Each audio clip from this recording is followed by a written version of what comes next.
Reconvene the public session. Anything, Mr. City Attorney, to report?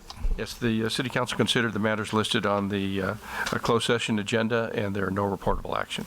Great, thank you. We'll move on to the Pledge of Allegiance, led by me.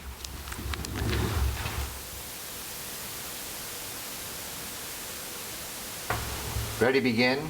I pledge allegiance to the flag of the United States of America and to the republic for which it stands, one nation, under God, indivisible, with liberty and justice for all.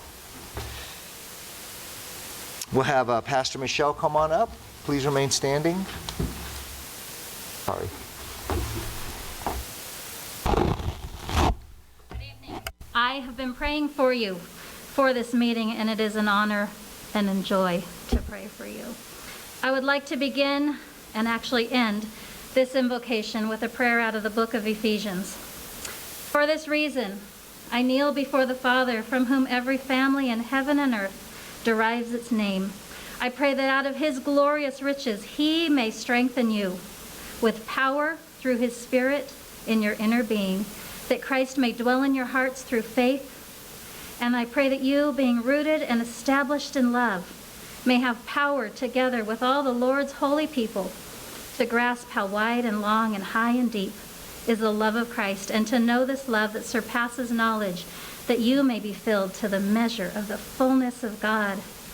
Lord in heaven, I thank you for this opportunity to open the Norco City Council meeting in prayer. We invite your presence, your power, and your wisdom tonight. Lord, we thank you for Mayor Bash, Mayor Pro Tem Newton, and council members Ailman, Grenmeyer, and Hoffman. Lord, I thank you for the collective years of service and commitment to this community, for the integrity and indeed the love for the people and the culture of Norco. Strengthen and protect them as they lead by example. We seek your plans, as your plans are good and bring growth and unity. May the words spoken and ideas shared tonight be helpful and compassionate. We pray that you would protect this city and all it stands for. Lord, thank you for the men and women of the Riverside Sheriff's Department and CAL FIRE who serve to protect its citizens. And Lord, for the city staff who give so much of themselves, bless them, please. And now to him who is able to do immeasurably more than all we can ask or imagine, according to his power that is at work within us. To him be the glory in the church and in Christ Jesus throughout all generations, forever and ever. God bless Norco. And God heal and bless the United States of America. Amen.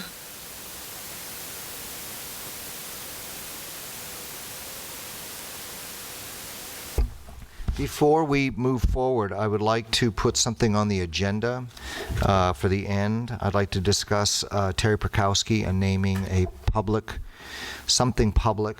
I'd like to have a discussion about that. I'll need a 4/5 vote on that, right? Okay.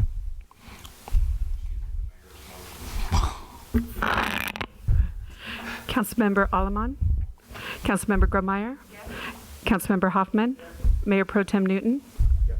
Mayor Bash. Yes. Motion passes unanimous. So we'll put that at the end of the session. Thank you, Dana.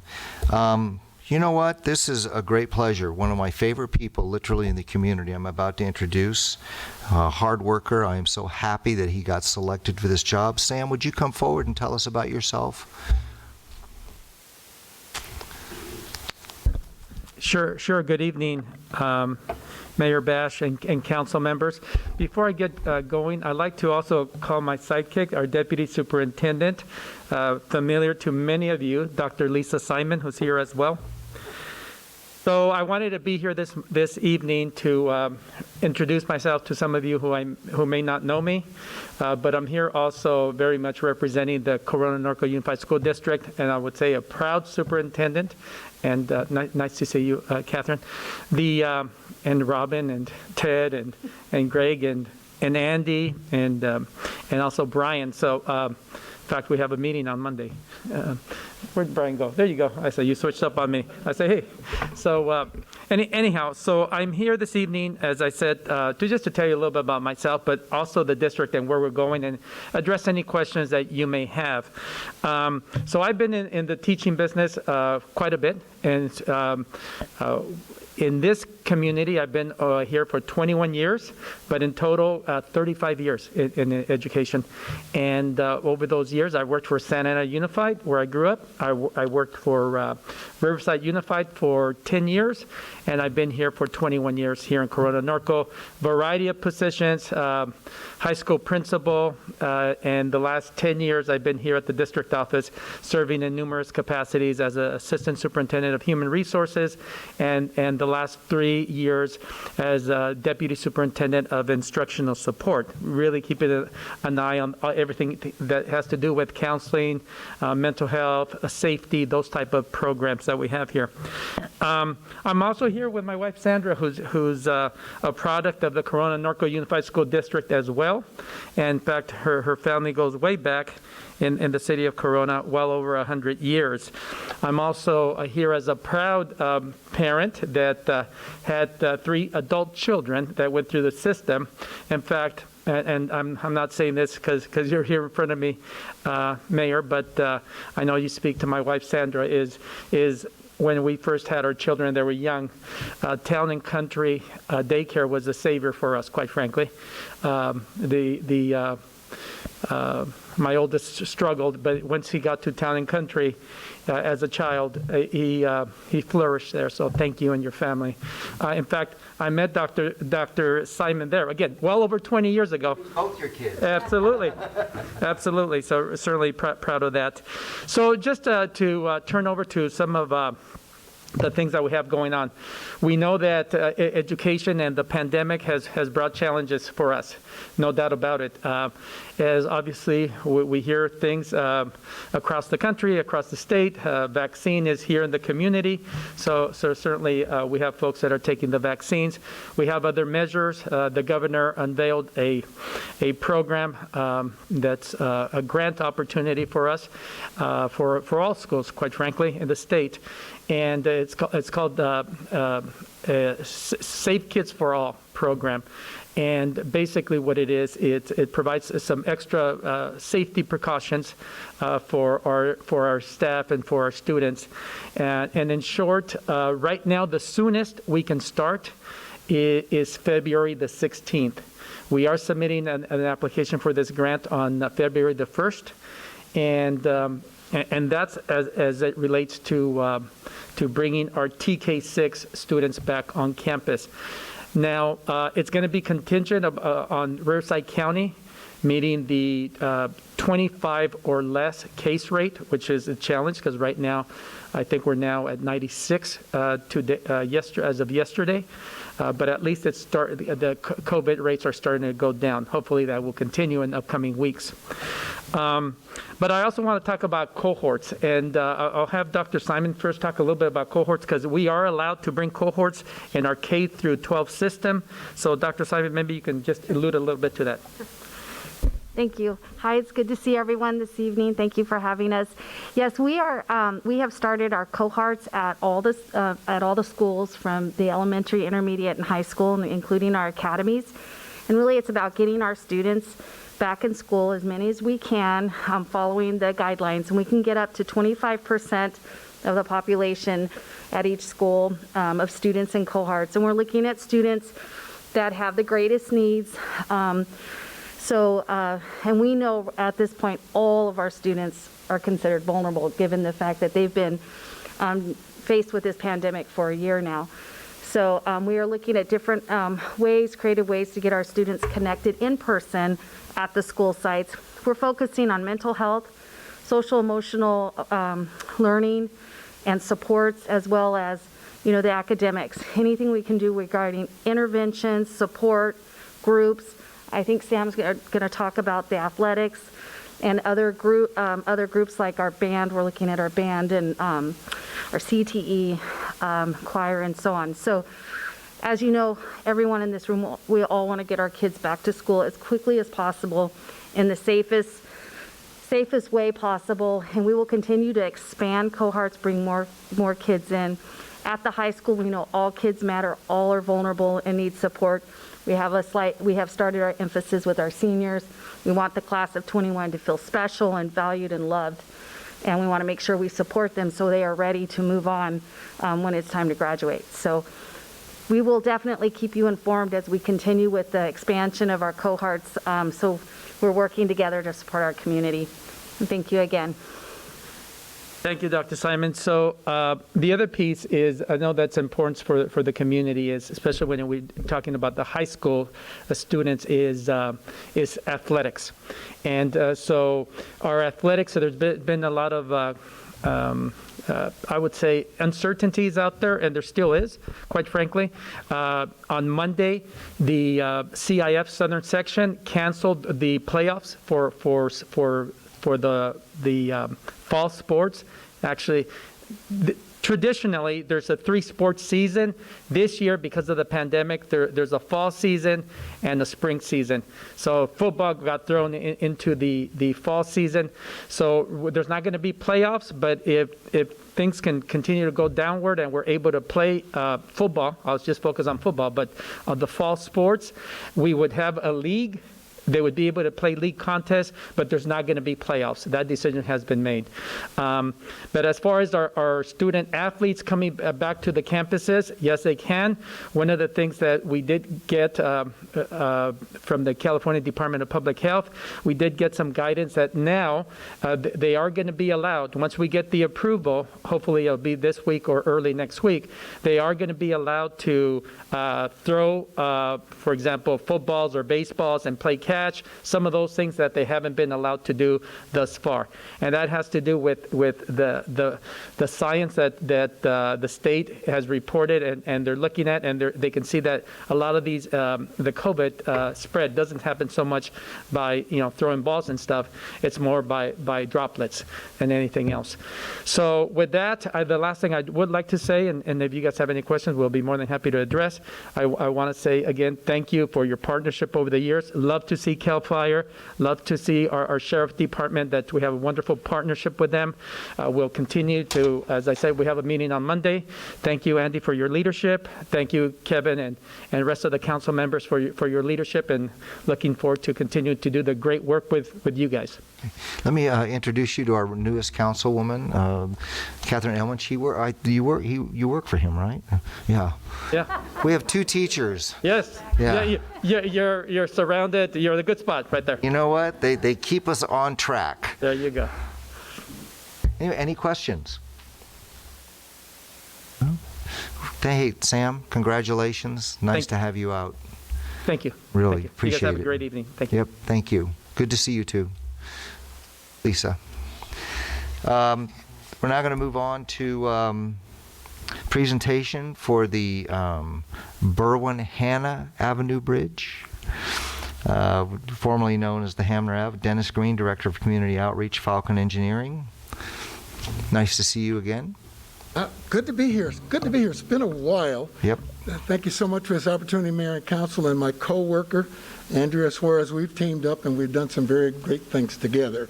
Since we've been partners together, we've had a lot of award-winning projects. The 60 Swarm has received 2 awards already for the outreach we've done, and they're up for a couple more. Wow. What I'll do real quick is I'll walk you through the overview. Most of you know this, but a little bit about me. The last time I was at this city council was probably before most of you were in there. When we did the 6th Street interchange, I was Caltrans at the time. And I did the outreach for Caltrans in San Bernardino. And then I worked at the American Legion. We held a lot of the public meetings there. I was before city council. You did not have this facility back then in the early 90s. So kudos to you for all the upgrades that I see when I'm here since the last time I was here. Let me move along real quickly. The project, as we all know, we've been waiting to get rid of this bottleneck. Go ahead. We've got a bottleneck out there that has existed for a number of years. And we have a project now that's going to upgrade it to where I believe this will be the final project allowed on this road at this location because of the right-of-way required to make improvements. You would have to purchase private property and our businesses once we're done here. So we're going to have the retaining walls. You're going to have 3 lanes in each direction across the bridge. You're going to have the bridge is roughly 1,200 feet long. We'll have a 4-foot wide median. That's important for out in rural areas where you don't have the bright lights and everything, to make sure that we don't have any problems on the bridge for safety. And then you're going to have a 12-foot wide, another important feature, multi-purpose trail. Everybody's waiting on it. I've seen how many people are using the trail. I've been out here. We're going to give them a legal way and a fun way when we're done with the project. So we're going to be moving right along. Falcon Engineering is the construction management firm that I work for. Contractors OHL. I've worked with OHL on the Magnolia grade separation over in Corona, that big bridge, one of the longest in Riverside County. That was the contractor. The same contractor was good to work with, and we are the same construction management team with the addition of Andrea and her company supporting me in the outreach effort. So real quickly, we've got the widening that's going to go from Alhambra to Sliceman Road. And this widening work will take place starting in January when the preliminary clearing and grubbing stages that we have to do for the environmental document. And then we'll start the widening and continue this widening. It won't take as long to do road work as it will a bridge. So we'll get that out of the way. So we'll have single lane closures on the bridge with flagging operations. And I've talked to the contractor already to make sure that his flag persons are well qualified in how to respond to the public. So we'll do that. We don't anticipate many full road closures.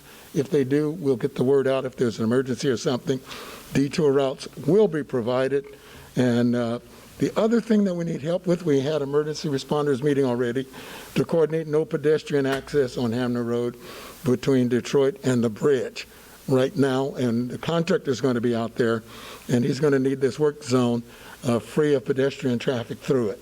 They can use the old trail that's provided for them, Detroit Street to Old Hamner, and then on the other side of the bridge, not on Hamner Avenue as they tend to do, walk right in the traffic. We cannot have that. So pedestrians must use the old route. And with that, how you going to stay informed? I'll let Andrew, part of the team, give you that. Good evening. It's nice to be back here. Thank you for having us again. We just launched our website this week, so that is up and running. You can see a picture of it on the screen. It's at hamneravenueproject.com. That's where all of our updates will be posted regularly. There's a history tab that Mayor Bash hopefully will add his 2 cents to. We've also got information about the bridge widening, a lot of the details you just heard here, but in more depth. There's a funding chart in there as well. So to stay informed, on the website, you see that orange button. It says sign up. So you can add your email address or your telephone number to receive one or the other, or both, email messages or text alerts, and that will direct you to the website when we update it with information. We plan to do this weekly and as needed. So if there's a lane closure, an emergency event, hopefully not, any information that you might need, it'll be on the website, and if you need to know it right away, an alert will go out to you. There's also the construction hotline, which is on there, 877-278-7606. That currently rings to my telephone, and if anybody has any questions, or we're directing the media to call that phone number, and we can help you out and point you in the right direction. In fact, we've already had a couple of folks from Norco phone us and ask us to be included on their outreach database so they can be completely informed and get all of our alerts. So that information is getting out there. So that's our main way of staying in touch is through the website.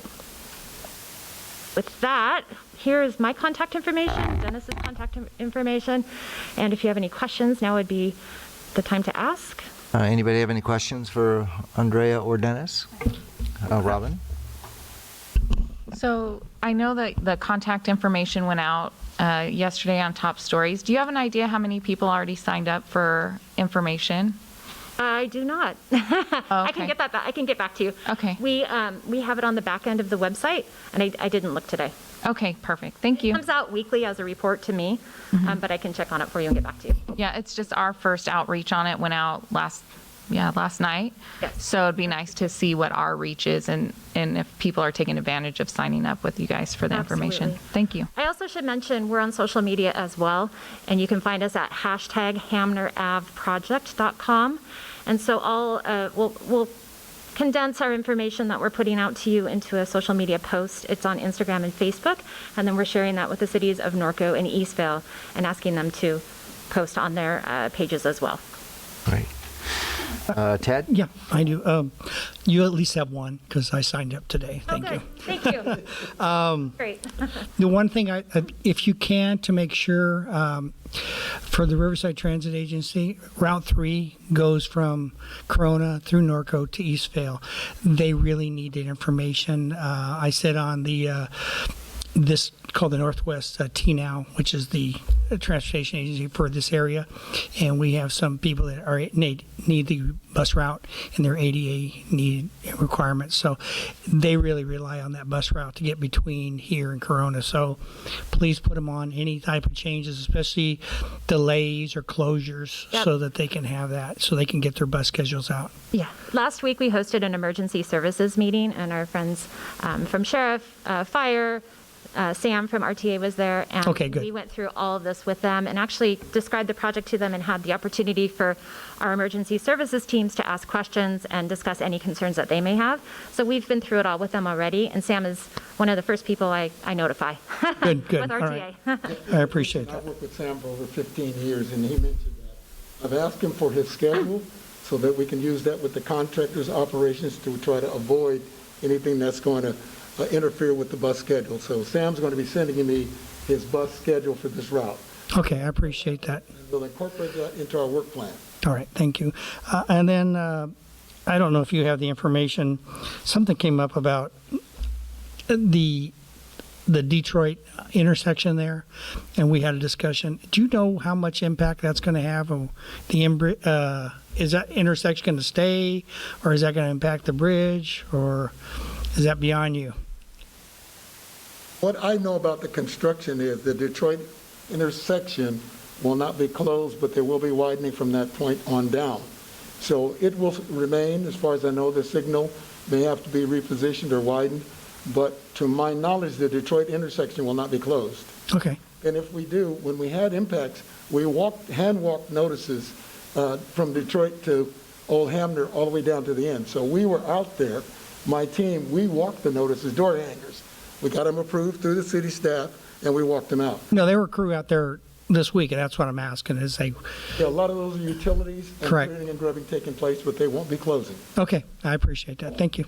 Councilman Hoffman, just to clarify your question, during the duration of the project, there's not anticipated to be any permanent closures. There will always be one lane in each direction open. Correct. On the bridge or Detroit? Through the whole work area section. Okay, because Yes. Detroit was completely closed for part of this week, just on one of the days this week. Well, Detroit was closed because of my other project, which is Okay. our water line project, because Okay. we can't have access because we work in the middle of the road. I'm just... Yeah, so that was but just... it wasn't related to the bridge. This clarification, that's why I said I'd make sure, but that was why. Yeah, and are trying to get that project out of the way before they ever start any work, because we Okay. know that that Makes Detroit's going to be used as a route to move around. All right, thank you. Catherine? Greg? Good. All right, I think that's it. Thank you very much. Thanks for coming. Oh, I'm sorry to interrupt. We actually just finished a video today that is going to go on our website, but I wanted to show it to you all first. Oh, great. So- Sounds good. Right. I can get that going. And the last thing I would add is it's been a pleasure working with your staff to get up and running with our emergency and all of the collateral materials and our construction schedule. We have a very good team put together from the city, and as well as Falcon Engineering in the county. We're all working together, all firing on the same cylinder. Great. So it's working out great at this point Thank in time. Okay. So roll the film. Thank you, Andrea. Hamner Avenue in Dennis. Norco is a heavily traveled regional connector used by residents, visitors, commuters, and as an emergency route for I-15 closures. The Hamner Avenue Bridge is one of a few Santa Ana River crossings in the area. But with only 2 lanes, the bridge is a major bottleneck in the area's traffic circulation. The Hamner Avenue Bridge and Widening Project will retire and replace the existing 81-year-old bridge with a new 1,200-foot-long bridge that features structural, seismic, and hydraulic state-of-the-art design. The project will also widen Hamner Avenue to 3 lanes in each direction from Alhambra Street to Schleisman Road, creating a 6-lane thoroughfare from Norco through Eastvale to accommodate the region's rapidly growing population. The new bridge over the Santa Ana River will include a 4-foot wide median and shoulders, along with a new 12-foot wide separated multipurpose trail on the east side of the bridge. This much-needed trail will provide pedestrians, cyclists, and equestrians a safe route across the bridge with access to the regional Santa Ana River Trail. The bridge will be built in 2 phases, starting with work on the west side of the existing bridge. Once complete, traffic will shift to the new west span, and the existing bridge will be retired and demolished.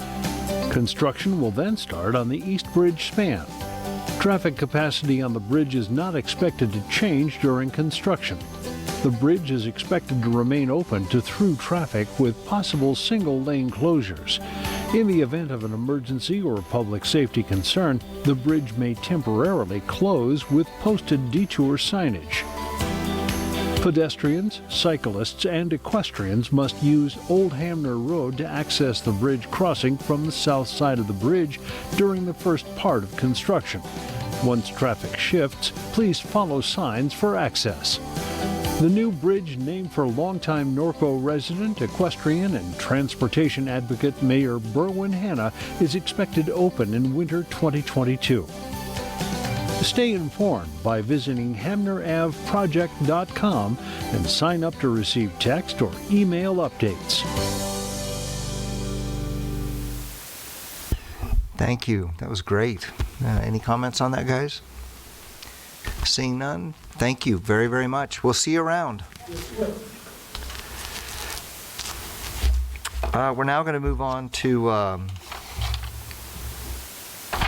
City Council communications, reports on regional boards and commissions. I'm going to go ahead and call upon Mayor Pro Tem Newton to start the communications.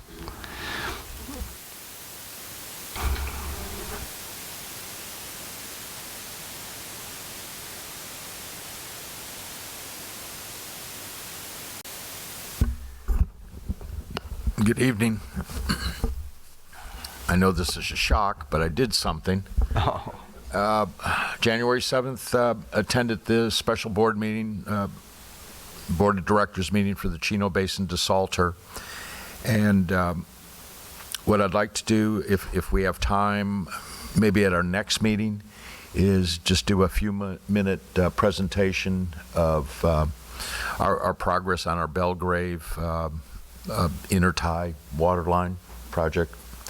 So everything else was just standard stuff at this meeting. So that's all I have to report. Great, thank you. Catherine?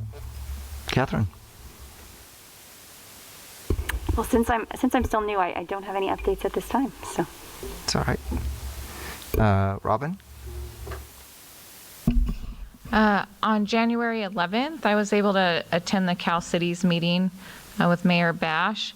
And then California, or League of California Cities has undergone like a branding change, I guess, for lack of a better term. And so now they're being referred to as Cal Cities. So when you hear that term, it's the same as League of Cities. And it's basically an organization where all of the city elected officials can come together. There's typically a guest speaker at our meeting on matters of concern for elected officials, and then time for networking and collaboration on common issues and causes. The speaker at this particular meeting was talking about redistricting and basically how the census initiates the need for redistricting so that populations are evenly distributed through districts. And that's at the local, county, state, federal level, all across the board. So a very, very interesting conversation about that.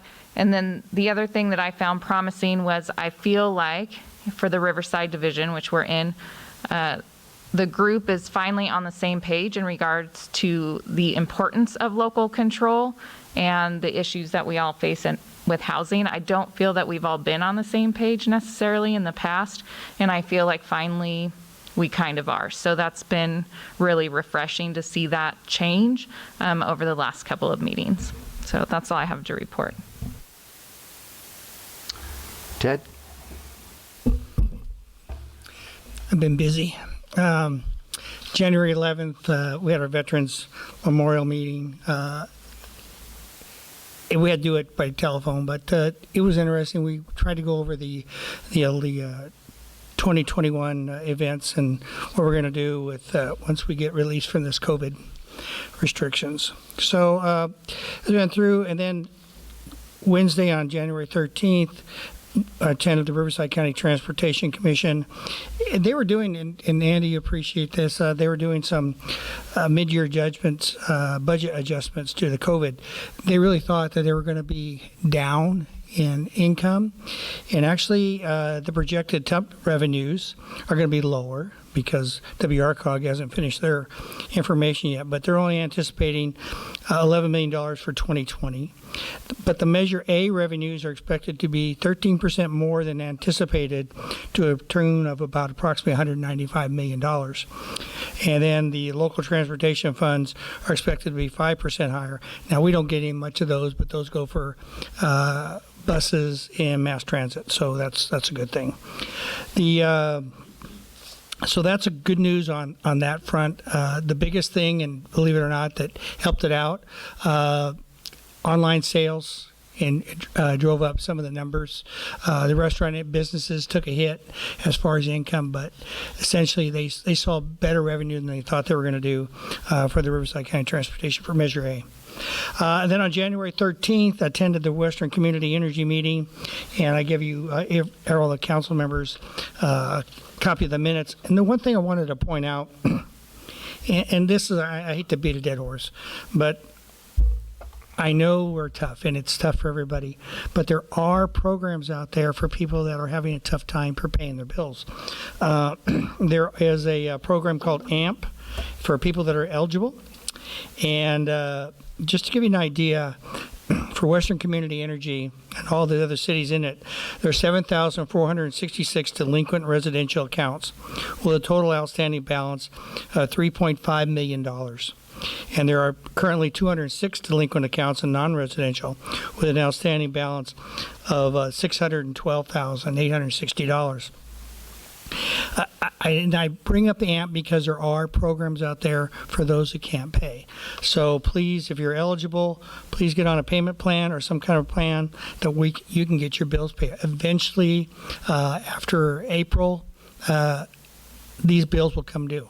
So please make sure. And just to give you an idea, Norco, for our standard, our residential customers are delinquent for about under $200,000, and commercial customers for just around $30,000.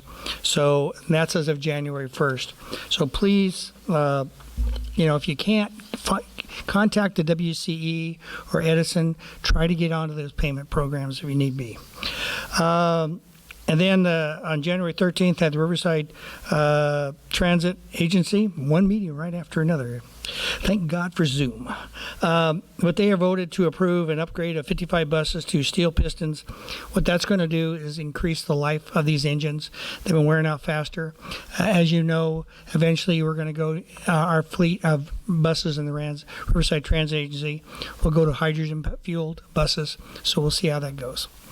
And then had our T-Now. That includes the cities of Corona, Eastvale, and Norco, Rupa Valley. And that the bus ridership in our area is down. As you all know, it's down 40%. The dial a ride area in our area is down 75%. And sad to say that because of COVID and economy, Route 4 that's supposed to be traveling down River Road, the bus route, probably will not happen at least another 2 years. And hopefully, once this turns around, the economy takes off again, they'll be able to put that bus route back into service. So, and then tomorrow I have Northwest Mosquito and Vector Control meeting. Thank you. Thank you, Ted. Lots of meetings. Robin already talked about Cal Cities. I was involved in a meeting that want to tear down or greatly alter the state legislature building, which I'm becoming involved in.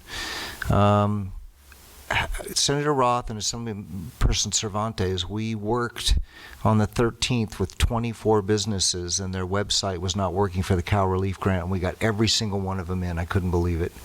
But they are going to be doing that again, another session February 2nd. So if you've already applied, it'll roll over. And the grants run from $5,000 to $25,000. And so a lot of the businesses were doing very well. Cal City Services, I'm going to talk about that in just a second. Work with Bill Wilkman on the nomination. Guest speaker, Inland Empire Historical Societies. That was pretty interesting. I'm doing like 10 of those this coming year. And what's next? I don't know if you can see this, but the community services, that if you can see that, there's 4 things that basically we cover. And the big one is children. Let's move to the next one. Our top 5 issues that we'll be covering for our community services will be COVID-19 impacts on communities, parks, open space and recreation, community resiliency, emergency disaster preparedness. Andy doesn't know this yet, but I've been bragging about our preparedness for a small city. Most cities are small and even larger do not have the preparedness that Andy has set up with CAL FIRE and with our Sheriff's Department. I would actually invite people to come see it, but we can't do it right now during COVID. And then senior and aging issues. Next. This is the proposed budget. It's pretty amazing what the governor wants to do. The problem is nothing is coming to cities. And so there was a lot of talk about that, about coming to cities. The other part is that they were touting the big surplus, but then they said the next few years will be horrible. And so to get ready, so I raised the question and kind of got slapped down. I said, well, why don't we save that for like next year? And it was like, no, you can't do that. So I'm not sure how that works. But anyway, there's a lot of pretty interesting stuff coming down the pike. Billions to open schools, early childhood development centers, a lot of things coming down the pike.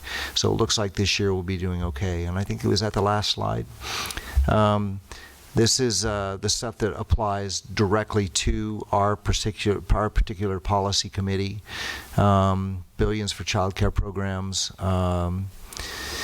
Lots of things for parks. There's a new kind of push to put money into parks. I'm sure Brian's already all over the top of that. Great Plains is going to be continued on, $25 million, which is sort of a drop in the bucket. We're continuing on the master plan for aging that we're continuing out of last year. I was kind of disappointed that the little amount of money going toward that. We didn't do much that way. Libraries are becoming a big thing again after a couple of years of drought. And then online purchase of library books through Zip Books program. There was a lot of disappointment that this program isn't funded more strongly. And I think that's pretty much it. So anyway, that's all I have to do. Yeah. Just one thing I forgot, it's not a regional board, but I did want to thank Chad, our Director of Public Works. We did a early morning tour of town, addressing basically a shopping list of different encroachments, road repairs. Just drove through all the neighborhoods. So I just wanted to thank you for your time and getting up so early. Thank you. Wow, that's great. Good. I want to do that. Anyway, moving on to City Council consent items. All items listed under the consent calendar are considered to be routine and may be enacted by one motion. Prior to the motion to consider any action by the council, any public comments on any of the consent items will be heard. There will be no separate action unless members of the council or the audience request specific items be removed from the consent calendar. Items removed from the consent calendar will be separately considered under item number 3 of the agenda. First off, anybody on council have items they wish to pull? Item C as in cat and D as in David. Anyone else? Second. Okay. Conduct a roll call, please. And if I can remind the council, I had two comments come in that they can't hear the vote, so please use your microphone for the vote since we are streaming live. Okay. Okay? I'll go ahead with the roll call. Councilmember Alleman? Yes. Councilmember Grunmeyer? Yes. Councilmember Hoffman? Yes. Mayor Pro Tem Newton? Yes. Mayor Bash? Yes. Motion passes unanimous. Do we have any emails wishing to pull something or somebody to speak on an issue? No, we do not. Okay. Ted, item C. Yeah, this is just more of a housekeeping note on there. On the appointments, the Northwest Mosquito and Vector Control, I've talked to Dana about these. That's actually, it should change to a 2-year appointment from 2021 to 2022. And then there are several subcommittees that are part of the Riverside County Transportation Commission, and I will get that to Dana so she can put it on future appointment list. And then the Riverside Transit Agency Board, I am not a member of the executive committee. That's reserved for chairmen of subcommittees on that board. So Berwin had that because he was the chairman of one. So you got to spend your dues and your years in there to get up. So, but the other three are the same. Okay. And that's it. Thank you. Do we vote on this, or should we just go to D first? You would want to finish this item? Yep. Do I hear So a if motion? anybody else Is have that a any- motion to approve? Yeah, I have a mission to approve. Okay. Do I hear a second? Roll call. Okay.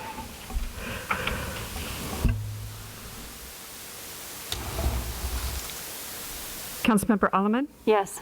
Councilmember Grunmeyer? Yes. Councilmember Hoffman? Yes. Mayor Pro Tem Newton? Yes. Mayor Bash? Yes. Motion passes unanimous. Thank you. Ted, D. Yeah, and this is just a question for Lizette real quick. Only because you come and we got to ask you something. On your the investment subject to policy, I guess that would be the last page. I noticed that we have a couple of deficits in there, and I understand the LMD deficits because that's based on property tax and receiving those funds. But I was curious on the deficit that you show and on the MPDES fund. And is that on the same reason because we don't get the funds in time?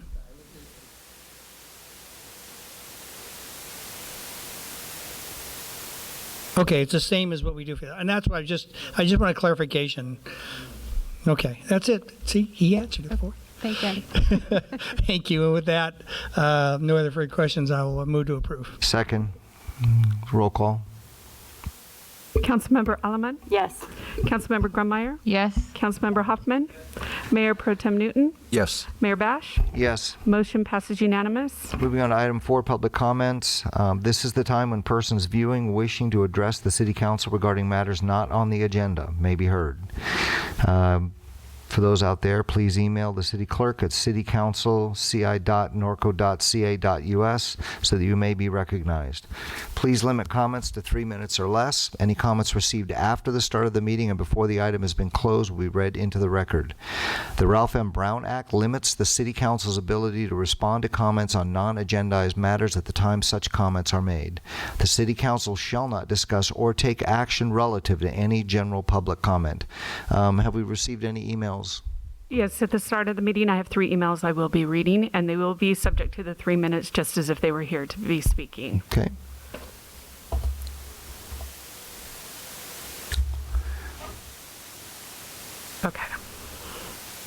Okay, the first one. Dear Norco City Council, due to recent events with Mr. Hoffman's posting to Facebook about a storm coming that clearly helped to promote the January 6th insurrection at the Capitol building, I would like to see a code of ethics implemented.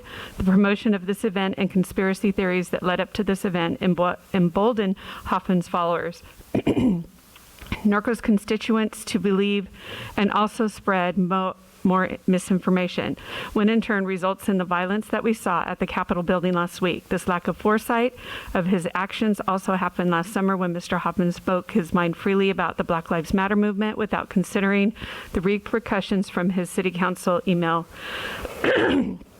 Nonetheless, I believe the time has come to drop and implement a code of ethics that all city council members must abide by and be held accountable for.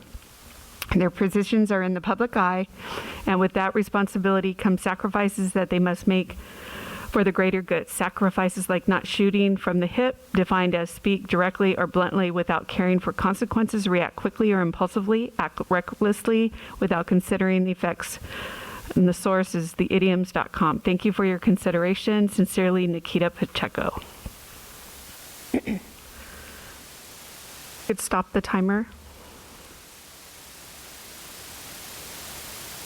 Excuse me.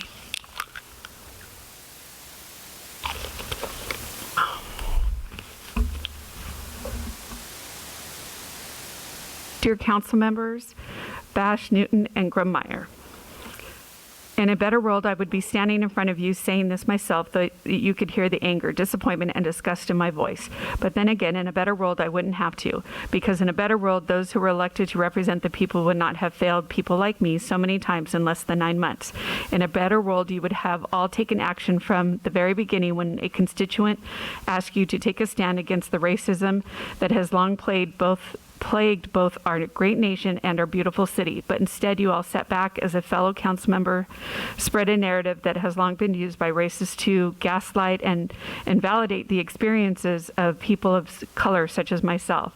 Ted Hoffman created a divide so deep this summer that I am not entirely sure it can be fixed, and had absolutely no remorse or accountability. And then on January 2nd, he further divided the city when he shared a post that read, "We are all going to play us a real mean and nasty game of cowboys and leftists."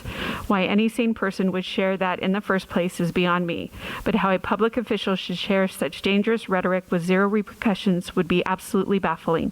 During a time when many of us Democrats are watching our neighborhoods, our neighbors put our names on lists and threaten to hunt us down, we deserve officials who are not provoking these feelings of violence. Therefore, I ask that you ensure the council members are held to the highest standard by editing your code of ethics to include a better form of enforcement than the current standard of self-enforcement. While this won't solve all of Norco's problems, it will be a step in the right direction for ensuring that our city is never again torn apart or threatened by a council member. Mayor Bash, in 2013, you were part of a council that denied multiple proposed plans for enforcement of the Code of Ethics in favor of the current standard of self-enforcement. You raised concerns that the proposed plans could be misused for political gain. Therefore, I ask that you consider something that was not proposed back then, an appointed board of ethics. You have the unique opportunity to revisit a decision that was made with entirely different people 8 years ago and update to reflect the needs of today. Mayor Pro Tem Newton and Councilmember Grummeyer, in the past you have both expressed your willingness to push Norco in a positive direction and have acknowledged that there are in fact problems that need to be addressed, but have yet taken action. This is your chance to show the people of Norco that intolerance will not be tolerated. Councilmember Alleman, you ran a hard-fought campaign on the basis of diversity, equity, and inclusion in our city. And while I am internally grateful that you laid a foundation for which I am able to speak my beliefs in a town in which I have never felt safe or welcome, I can only hope that you turn your words to actions by supporting this form of accountability. Too often, our campaign values left in dust in favor of what is best for re-election. And finally, to Councilmember Hoffman, you have violated Section 3 of the current Code of Ethics multiple times, and since there is not currently a board to hold you accountable, the code states that you must self-enforce. The best way you could, and that's the end of the 3 minutes. Madam Clerk, can we at least get a name from That one was Norco citizen and has stayed anonymous. Zachary.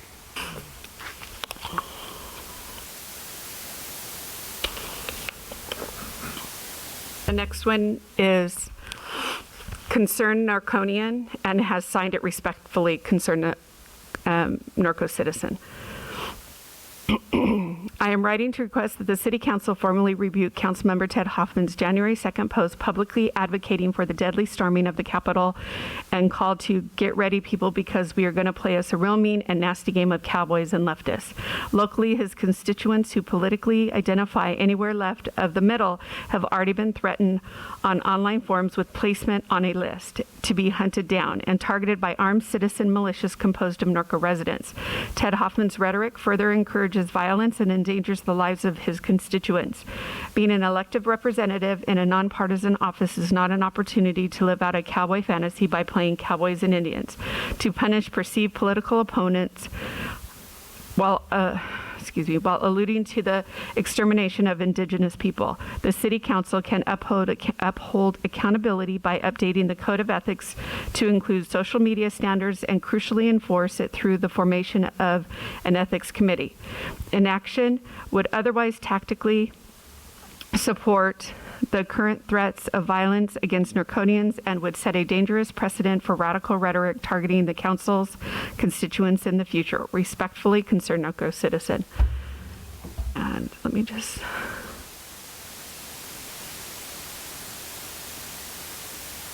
There are no further emails.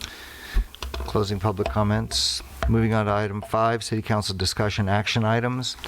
Order of presentation for discussion items, staff report presentation, council questions of staff, public speakers in favor, against, or neutral, council discussion and action. 5A, discussion regarding potential collaboration partnerships with the City of Corona for homeless programs and services in the City of Norco. City Manager? Thank you, Mr. Mayor, members of the City Council. This is a recommendation to the City Council to appoint Council Member Robin Grondmeyer to work with city staff as we explore the potential for collaborating with the City of Corona to bring ongoing homeless services or programs to the City of Norco. As you know, the issue of homelessness is a growing problem in the whole state of California. And as a matter of fact, one of the reasons why you see all these housing legislations coming from Sacramento is geared towards addressing this issue of homelessness. Norco is not exempt from that. In our city here, in the city of Norco, that problem has been growing over the number of years. And as you walk around the city, you see evidence of that. However, we do not have any sustained program or formal program to address this issue in the city of Norco. It is something that we need to do. On the other hand, the city of Corona has a very robust program that is ongoing, that they put into a strategic plan. So what we like to do is, rather than reinvent the wheels, we like to work with the City of Corona to learn some of the things that they have been doing for a number of years now, and to see how we can bring some of that into the City of Norco to begin to address this issue in the City of Norco. One of the ways that has been encouraged either by the state through grants or by our county supervisor, Karen Spiegel, is in order to address this issue and be effective with it, we need to collaborate. We need to deal with the issue on a more regional basis. It's a regional problem. So that's why we're considering this idea of working with the City of Corona to identify ways where we can actually begin to do some programs and services here in the city of Norco. What we currently do is more or less a reactive situation where we send out code enforcement, fire, park and rec staff, or sheriff's department. There is actually no program that is designed to achieve results. And we've been fortunate. There is a Norco resident here, Karen Roper, who is the manager at the City of Corona for Homeless Solutions. She did a wonderful presentation when Supervisor Spiegel called for a meeting on this issue about a year or so ago. And I have myself and the deputy city manager, we have been engaging caring for some time now.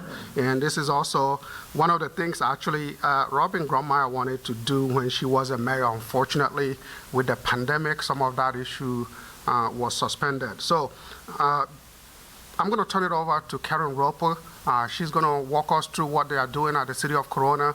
And again, she'll be here to take questions as well. Hi, Karen. Welcome. Good evening, Mayor, council members.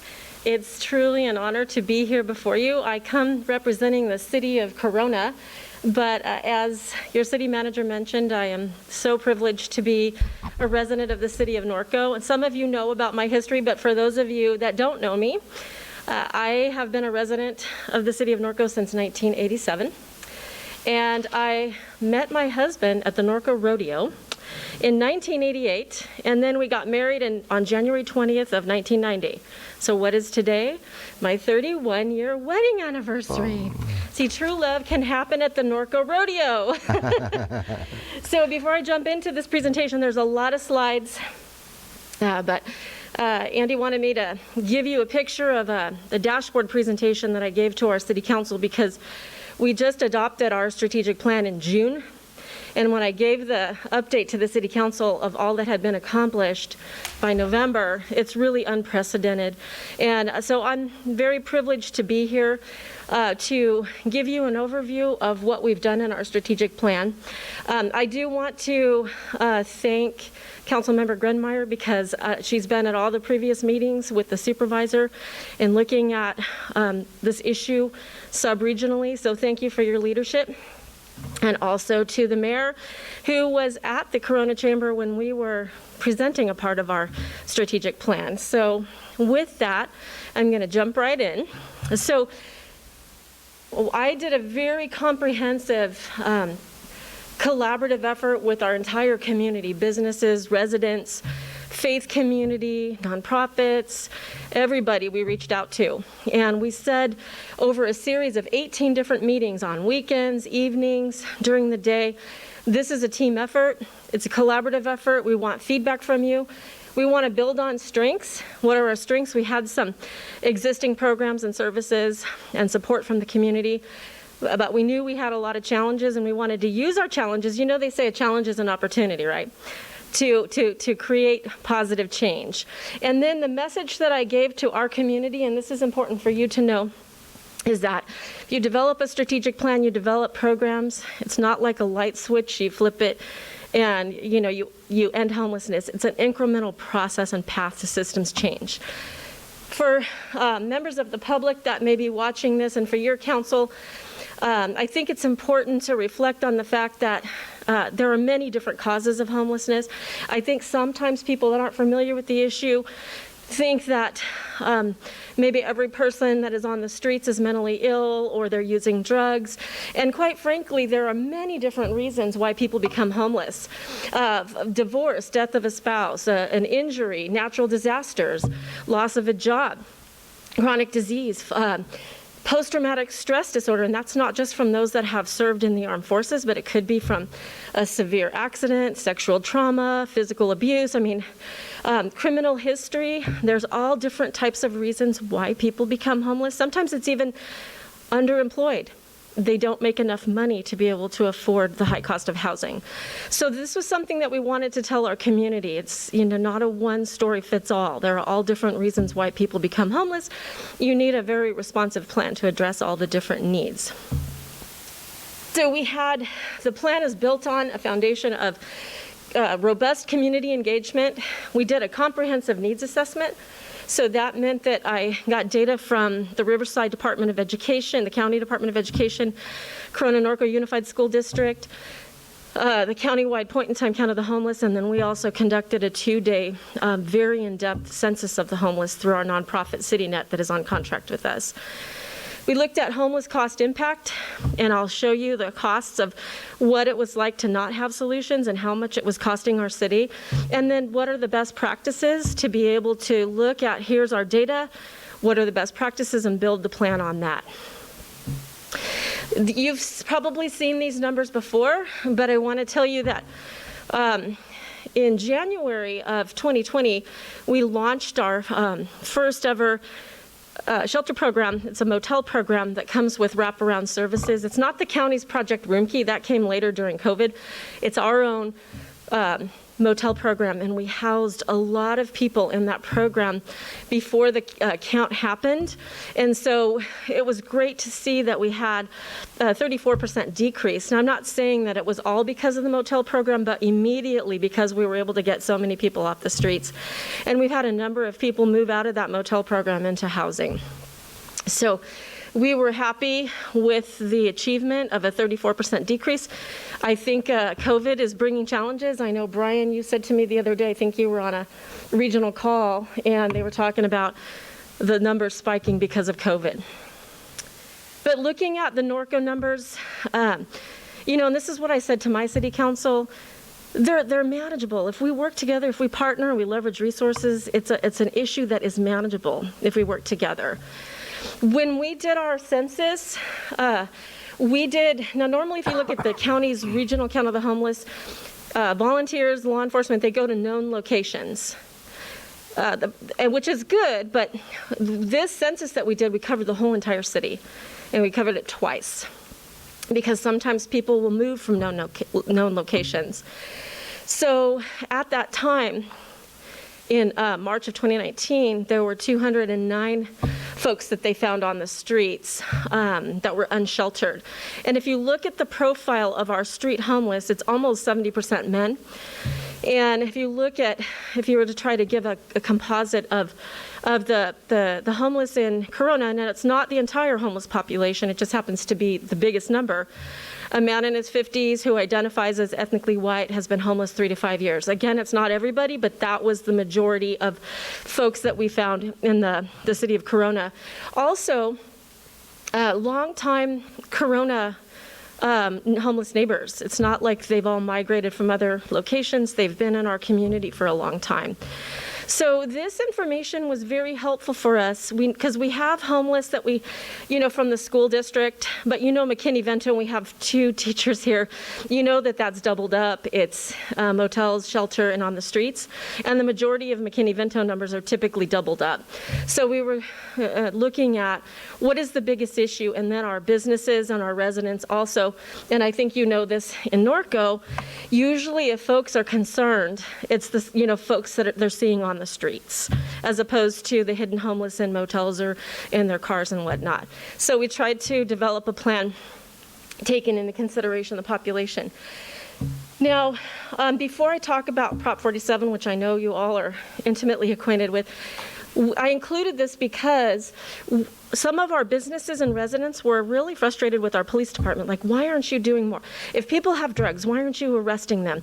If they are committing crimes of theft, why aren't they being, you know, arrested? And we had to give them an overview of the impacts of Prop 47 in terms of, you know, there are many drugs that if you have possession, it's a misdemeanor instead of, you know, unless it's an amount for trafficking. And this is not to say, and I had to say, not every homeless person uses drugs. Not every homeless person commits crimes. This was a tool to be able to educate the community of how our police department has to operate and respond to calls within the confines of the law. Also, I'm sure you're familiar with Martin versus Boise, yes, which was a lawsuit that happened in the city of Boise and made its way to the Ninth Circuit Court of Appeals, but basically, under the 8th Amendment, the court determined that it is cruel and unusual to criminalize homelessness.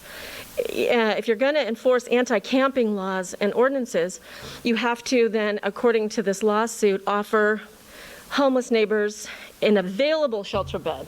That doesn't mean here's a list of phone numbers. No, it has to be an available shelter bed. So that was also some more education that we had to conduct with our community so that they would understand why we were trying to build a system to then be able to help our homeless neighbors. And by the way, if you didn't know this already, there were many counties and cities in the western United States that supported Boise to go to the Supreme Court to try to overturn Martin versus Boise, and the Supreme Court refused to hear the matter, so Martin versus Boise stands. How's my pace? Am I going okay for you? It's hard for me to talk with this mask on, so forgive me. if I Take seem your out of time. breath. Take your time. Okay. So now we're going to talk about homeless cost impacts. During the community education process, some of our residents or businesses were, why should we waste taxpayer dollars on helping the homeless? If they have no interest in trying to get a job, if they have no interest in bettering their lives. And not every business said that, not every resident said that. I'm just trying to give you a picture of what you need to do for community education. So one of the examples that I used, and this is not a new story, but the city of Reno started tracking cost impacts from a ex-Marine who was homeless, who had severe alcoholism. He was in and out of jail, hospital, ER rooms, alcohol detox centers, inpatient hospital stays. And over a period of 10 years, he cost the taxpayers of Nevada $1 million.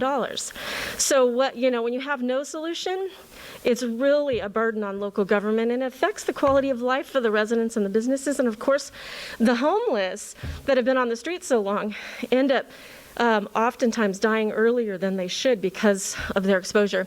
I apologize, something happened with my slide there. There's a little formatting boo-boo, but when I developed the strategic plan, I surveyed our city departments, and mind you, this data is very conservative because some of the, like for example, our fire department, they got a new system, so it's not 2 years worth of data, it's only 6 months worth of data, almost $1 million in cost for homeless response, or what we call homeless calls for service.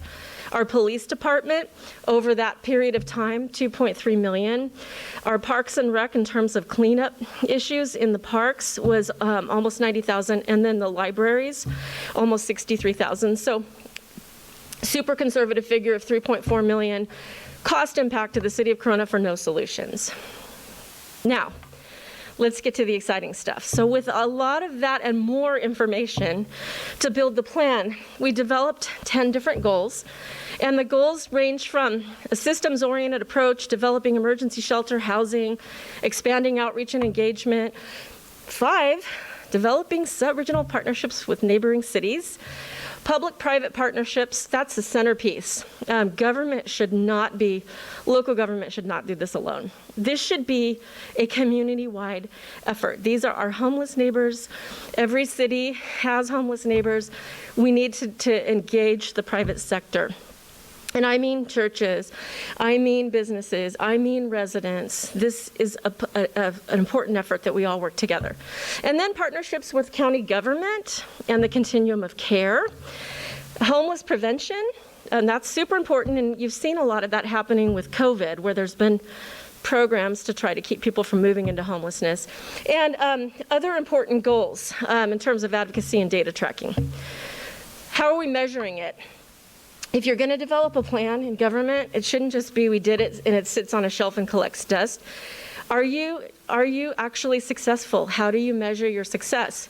So the systems measures are emergency shelter beds, housing units, services, partnerships, sub-regional partnerships with cities and grants. And then how are you looking at measures for the homeless themselves? You look at data like street exits, first-time homeless, length of homeless, employment, income increases, housing, retention rates, and even returns to homelessness. So there are a lot of ways that you can measure whether or not your programs are actually working. And the plan is really built on, it should be a living, breathing document, so that if something's not working, you have course correction. It shouldn't be set in stone. So I'm so excited to tell you we are making huge progress. This is our dashboard. So when I presented to our city council, we said if there's a check mark, it's completed. If we're in the green, we're on track. If it's yellow, we're at risk of not meeting the goal.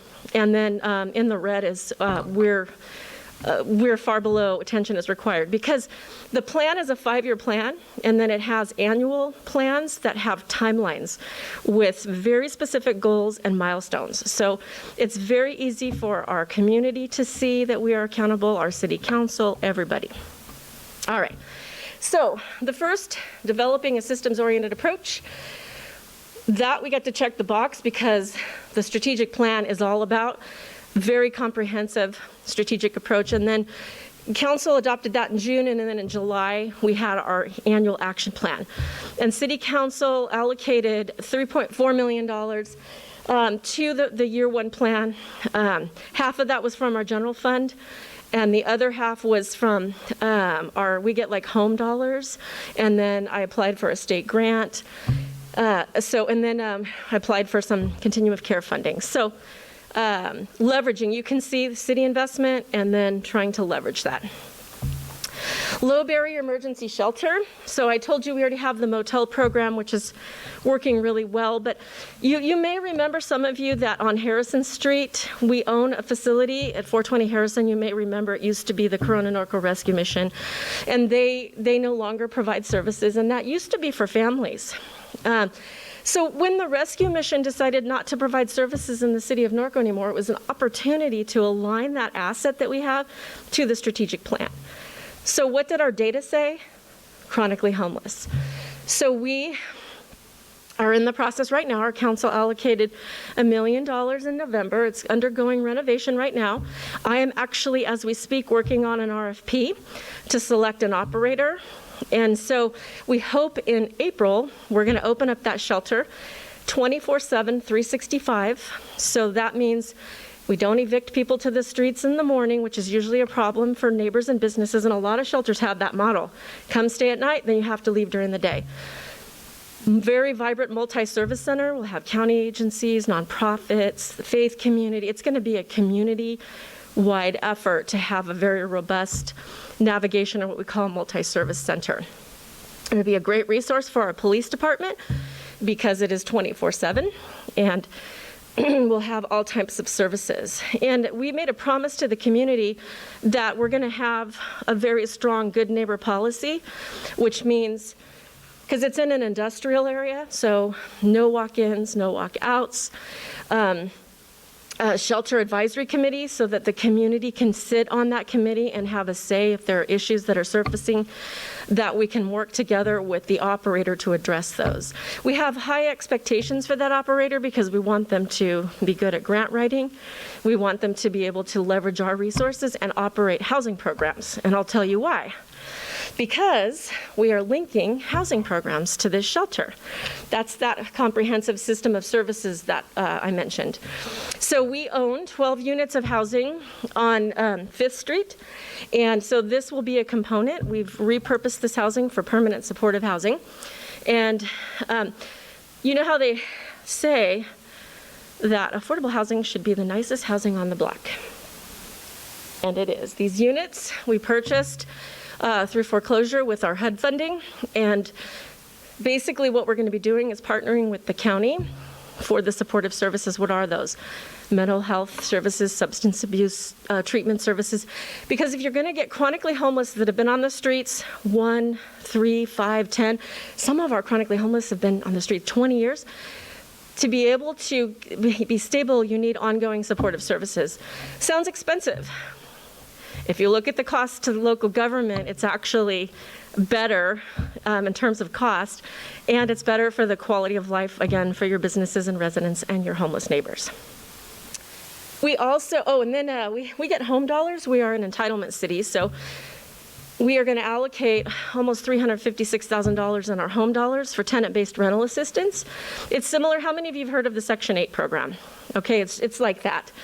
But we will administer it through our nonprofit. So when the nonprofit is making shelter placements and they're ready and stable, we can place them immediately in housing.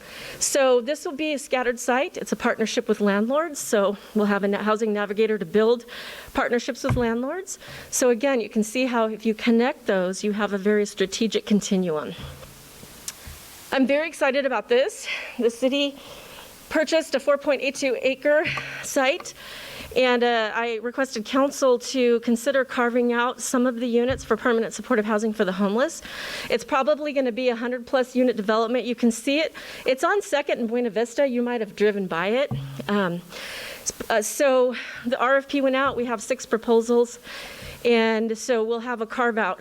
And again, that's integration. And you know, it's not 100% housing for homeless. It's affordable multifamily rental and some units for chronically homeless. So some of the other things we did, you may have heard about our police department. We have what's called a homeless outreach and psychological evaluation team. When I started with the city, we had 2. And given the number of chronically homeless on the streets, we knew we needed to expand that. So in the budget that I developed, I carved out general fund monies, and then our police department was very successful in getting a DOJ grant of almost $400,000. So with that, we are expanding from 2 outreach officers to 4. In fact, I believe they just started this week. I'm so excited.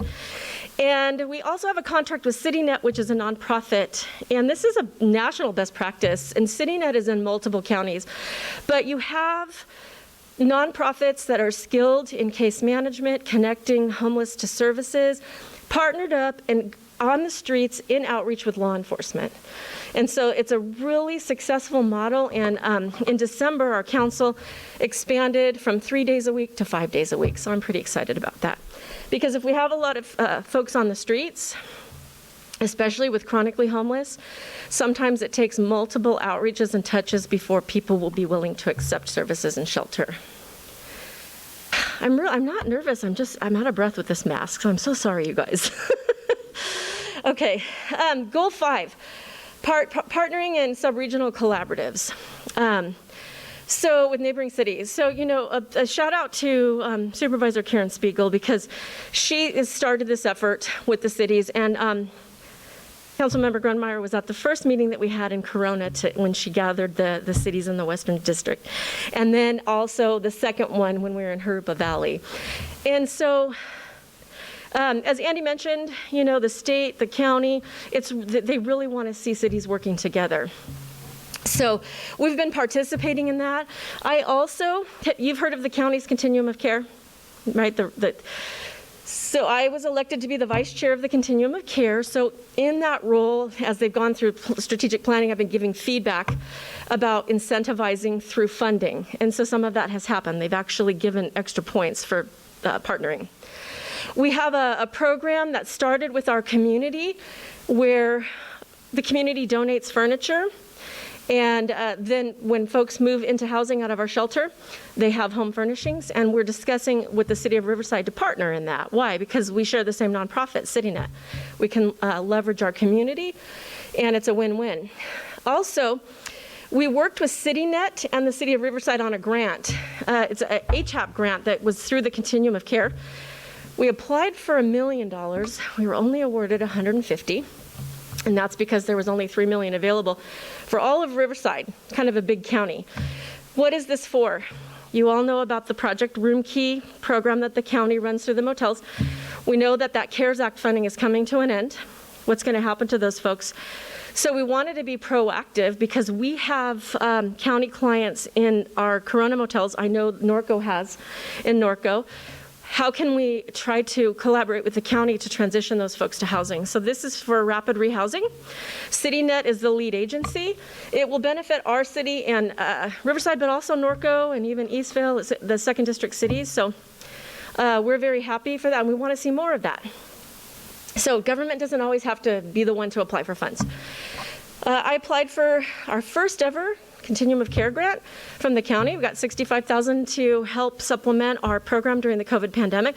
The next one I'm super excited about. I wrote a grant application, 5-year plan to align to our 5-year plan, and got, in fact, our city manager just signed it this week, $582,000 to help pay for the operation of our shelter navigation center, and that should be about $3.4 million over 5 years. I'm trying to go fast, guys. No, okay. You're good. Don't take your time. Okay. You're the only thing. You're the only thing on the agenda. Death by a million slides, and I. Okay, so. You're the only thing on the agenda. Okay, great. So we have a really wonderful relationship with our Chamber of Commerce, as you know, Mayor Bash, and we got a referral. Thank you, Bobby Spiegel, to have the Veterans Housing Alliance contact me to tell them about our homeless strategic plan.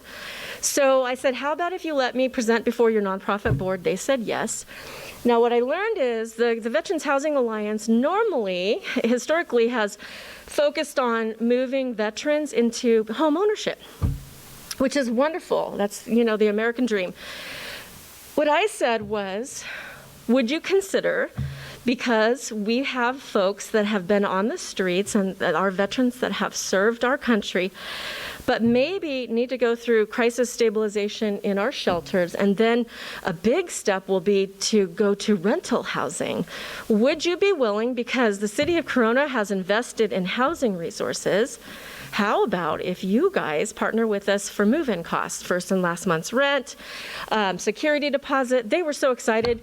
They approved the $10,000 and now are even working on a fund development campaign to add to that. So, and how will that work? Again, government shouldn't have to control all the funding, be a pass-through agency. They said, do we give the funding to Corona? I said, no. When we have a client that is graduating from one of our shelters and we have identified a landlord and, you know, they have a lease that's executed or a rental agreement, we'll contact you. We'll give you the name of the landlord. You write the check for the move-in costs. They said, that's a great idea. So you can see you want to be entrepreneurial and creative in a way that you're not bogging things down with red tape. This is another program I'm super excited about. Another thank you to our Chamber of Commerce.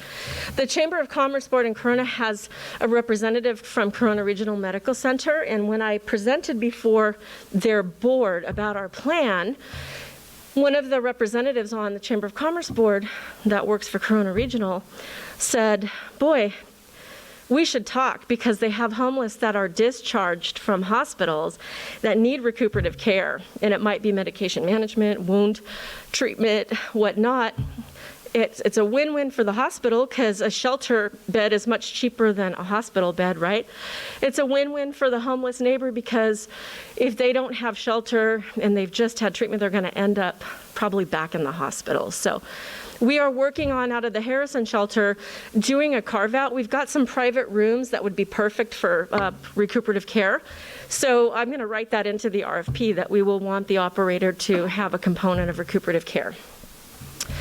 We have, and this is super important, the faith community is really involved in helping our homeless. They provide meals to the homeless. They network with the community. They found homeless opportunities for shared housing where somebody needed to rent a room, and they matched a homeless family or person with somebody that had space that they wanted to rent, or an apartment that was ready and the landlord was willing to work with our homeless neighbors. Angels Over Cliffs, we had this couple in Corona that was homeless in motels for a few years. They had support from the faith community and said, we want to give back. So they're a part of our plan, and actually they're on the cover of our plan, because they're just a great success story of a family that was homeless, and now they're living their life to give back. What are some other partnership opportunities? Seventh-day Adventist Church said, how can we help you? I said, well, our police department and city net outreach teams, when they're building relationships, a lot of times if they have a hygiene kit, might have a food gift card, might have a blanket, it's a great way to build a relationship. They had their youth group build 130 hygiene kits, and then they also right now are donating $200 a month to CityNet, but once our shelter opens, they're going to donate that to our nonprofit. So our contract in the city of Corona will say we want our nonprofit to leverage resources, to leverage our city funding. Strong Tower, same thing, their youth group made 100 hygiene kits. Calvary Chapel Corona is making a $2,400 annual donation. As soon as the shelter opens, they'll write the check to the nonprofit. And that's just the beginning of partnerships with the faith community. When I have more time, I'm gonna be reaching out to the whole faith community to see if they want to partner with us. And I talked about Make It Cozy already, the home furnishing program. We have a person in our community who is skilled at doing car repairs. And a lot of times our homeless neighbors have very old cars, they have no cars. He has fixed their cars, which has helped them if they're parked in an area and they can't move their car, or they have no transportation. He's actually gone to the community and people have donated cars. So just a member of the community that wants to be a part of the solution. We have other nonprofits that help with food distribution, clothing closets. A resident, they're so excited to be a part of the solution, wrote a $5,000 check to CityNet to help leverage our outreach resources, and then bought $6,000 worth of like backpacks and supplies for street outreach. These are just a few examples. People want to help. They want to be part of the solution. But in order to do that, they need to feel that they're making a good investment, that you have a comprehensive approach, that you're not managing the issue, you're looking to end it. This is something that we recently accomplished. You know, the city of Corona, we lease, I think it's about 1,500 acres in the Prado Basin from the Army Corps of Engineers. And we had some complaints from residents, and one resident in particular, my glasses keep fogging up, wanted to see if we could engage the Army Corps of Engineers in a face-to-face meeting to try to address these encampment issues. And I think your council is intimately acquainted with some of the challenges of trying to do encampment cleanups in the riverbed because of environmentally protected areas, nesting seasons, and the different agencies you have to work with. And this particular second district resident ended up becoming one of our council members, Councilmember Tony DiDario. I don't know if you have met him yet, but he reached out to the Corps of Engineers, and we had a meeting. We sat down. I presented our strategic plan, and we said, we have some severe fire hazards. Could we please work with you to try to fast track a cleanup? They liked the plan. We gave them a very detailed plan of action in terms of how we would have a biologist working with us that we would protect the native habitat.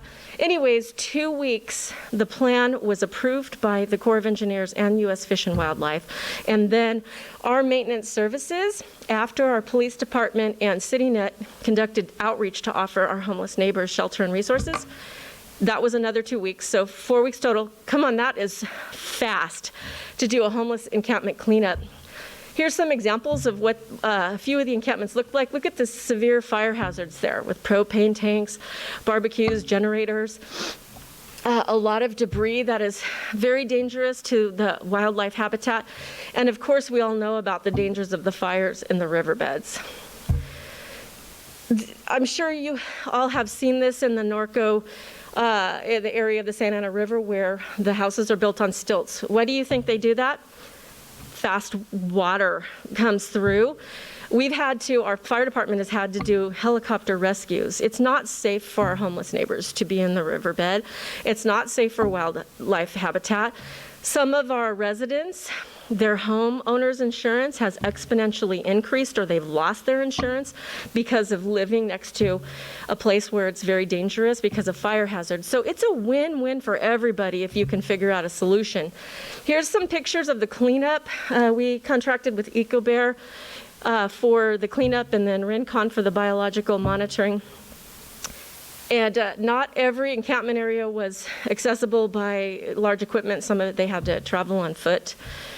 So that was a great success. And of course, the key there was we did it before the nesting season, because once the nesting season starts, you can't touch the encampments. Partnering with the county, so I've met with the county about our navigation center, housing units, tenant-based rental assistance housing units, that almost 5-acre site. Would you partner with us to provide mental health, substance abuse? We are actively engaging. They have said they want to partner with us. I've talked to their workforce development. They have job training programs, as you know. So, we've asked them to come on site to our navigation center. They're very interested in partnering with us. Continuum of care. And my role as the vice chair, one of the things that we've been doing is looking to develop policy and advocacy committee to try to look at legislation that affects housing and homelessness, and then to try to be more proactive to support cities and even the county. So that would be liaising with the League and the Association of Counties. And there's a Southern California continuum, Alliance of Continuums, right? So it's good to collaborate, and we want to be more proactive in looking at these bills, and even if we need to suggest changes in bills or new bills. That's just another example of collaboration with the continuum of care. Okay, let's see, homeless prevention. So we got CARES Act funding, and that provided for $6,000 per household that was eligible to receive homeless prevention. And so it could be back rent, utilities, things that affect people because of COVID to prevent homelessness. We want to build on this, obviously, because CARES Act funding is temporary, but we were able to immediately implement it. Advocacy campaign, you can tell there was a lot already built into year one. So this was not part of the year one plan, but I think some actions are going to surface anyways because of that committee that I just told you about. And then last but not least, we have this dashboard, so I give periodic updates to council so the community knows we are accountable to this plan. And then we're going to have more data measures once we get that operator that's going to do shelter and the housing programs will have client data. So from June to November, we have been cooking with gas. So I just want you to know that I am truly honored to be here. I'm excited to be a part of this process. I think it'll be exciting to see elected, if your council chooses to support this recommendation, representatives from the city council, your city manager's office, law enforcement, and then staff like me to have a discussion about, are there opportunities to partner and what can we do? Questions, comments? So Robin, since you're on the hot seat, is there something you want to say, or? Well, thank you, Karen, so much for your presentation. And I do remember that first meeting and being overwhelmed and thinking, oh gosh, but it is absolutely incredible the amount of work that you and your team have been able to accomplish in such a short period of time. Like, my mind is literally blown to over 4 weeks getting Prado area clean because the amount of red tape and restrictions and things are just beyond what most of us could even imagine to do. You know, and just generally speaking to my colleagues on council and the residents, you know, every homeless person is a person, and I've appreciated that you've called them our neighbors. Yes. Catherine? Yes, so thank you so much for coming and giving so much detail. You know, we all know that homelessness is a local, a regional, a state, a national issue. And I've actually read quite a bit of your strategic plan. As I was running for city council, this is an issue that I've heard from many of our neighbors in what can our city do. And, you know, I think you pointed out so clearly that the cost of doing nothing is much higher than the cost of doing something. And in Corona's strategic plan, they look into in detail the costs related to, you know, police calls, fire calls, parks and rec, you know, cleaning, different things that come up. And the costs of doing that far outweigh the cost of caring for and putting programs into place that really assist our neighbors. So I definitely support this. It makes fiscal sense to be proactive. I know that our residents, I've heard from many constituents that want to see us have a strategic plan, and I think it's the right thing to do. And to echo what Councilmember Grunmeyer said, you know, these are our neighbors and they are people. And as you said in your presentation, there's a myriad of reasons why people might be homeless, and definitely want to care for them. And so definitely want to recognize the efforts of your city in trailblazing this work. And I'm very grateful and happy to hear about it. And I'm glad that you came today. And for everyone who has been working on this issue, definitely thank you and look forward to working on it further. Thank you so much. Greg. If I could, oh, I'm sorry. Oh, Could I yeah, just, go ahead. make a comment for your council. I think because it was a lot of things that happened. You know, I don't want to be like, oh, Karen Roper did all of this, because it was a huge team effort, but it's important to know what helped it to be successful.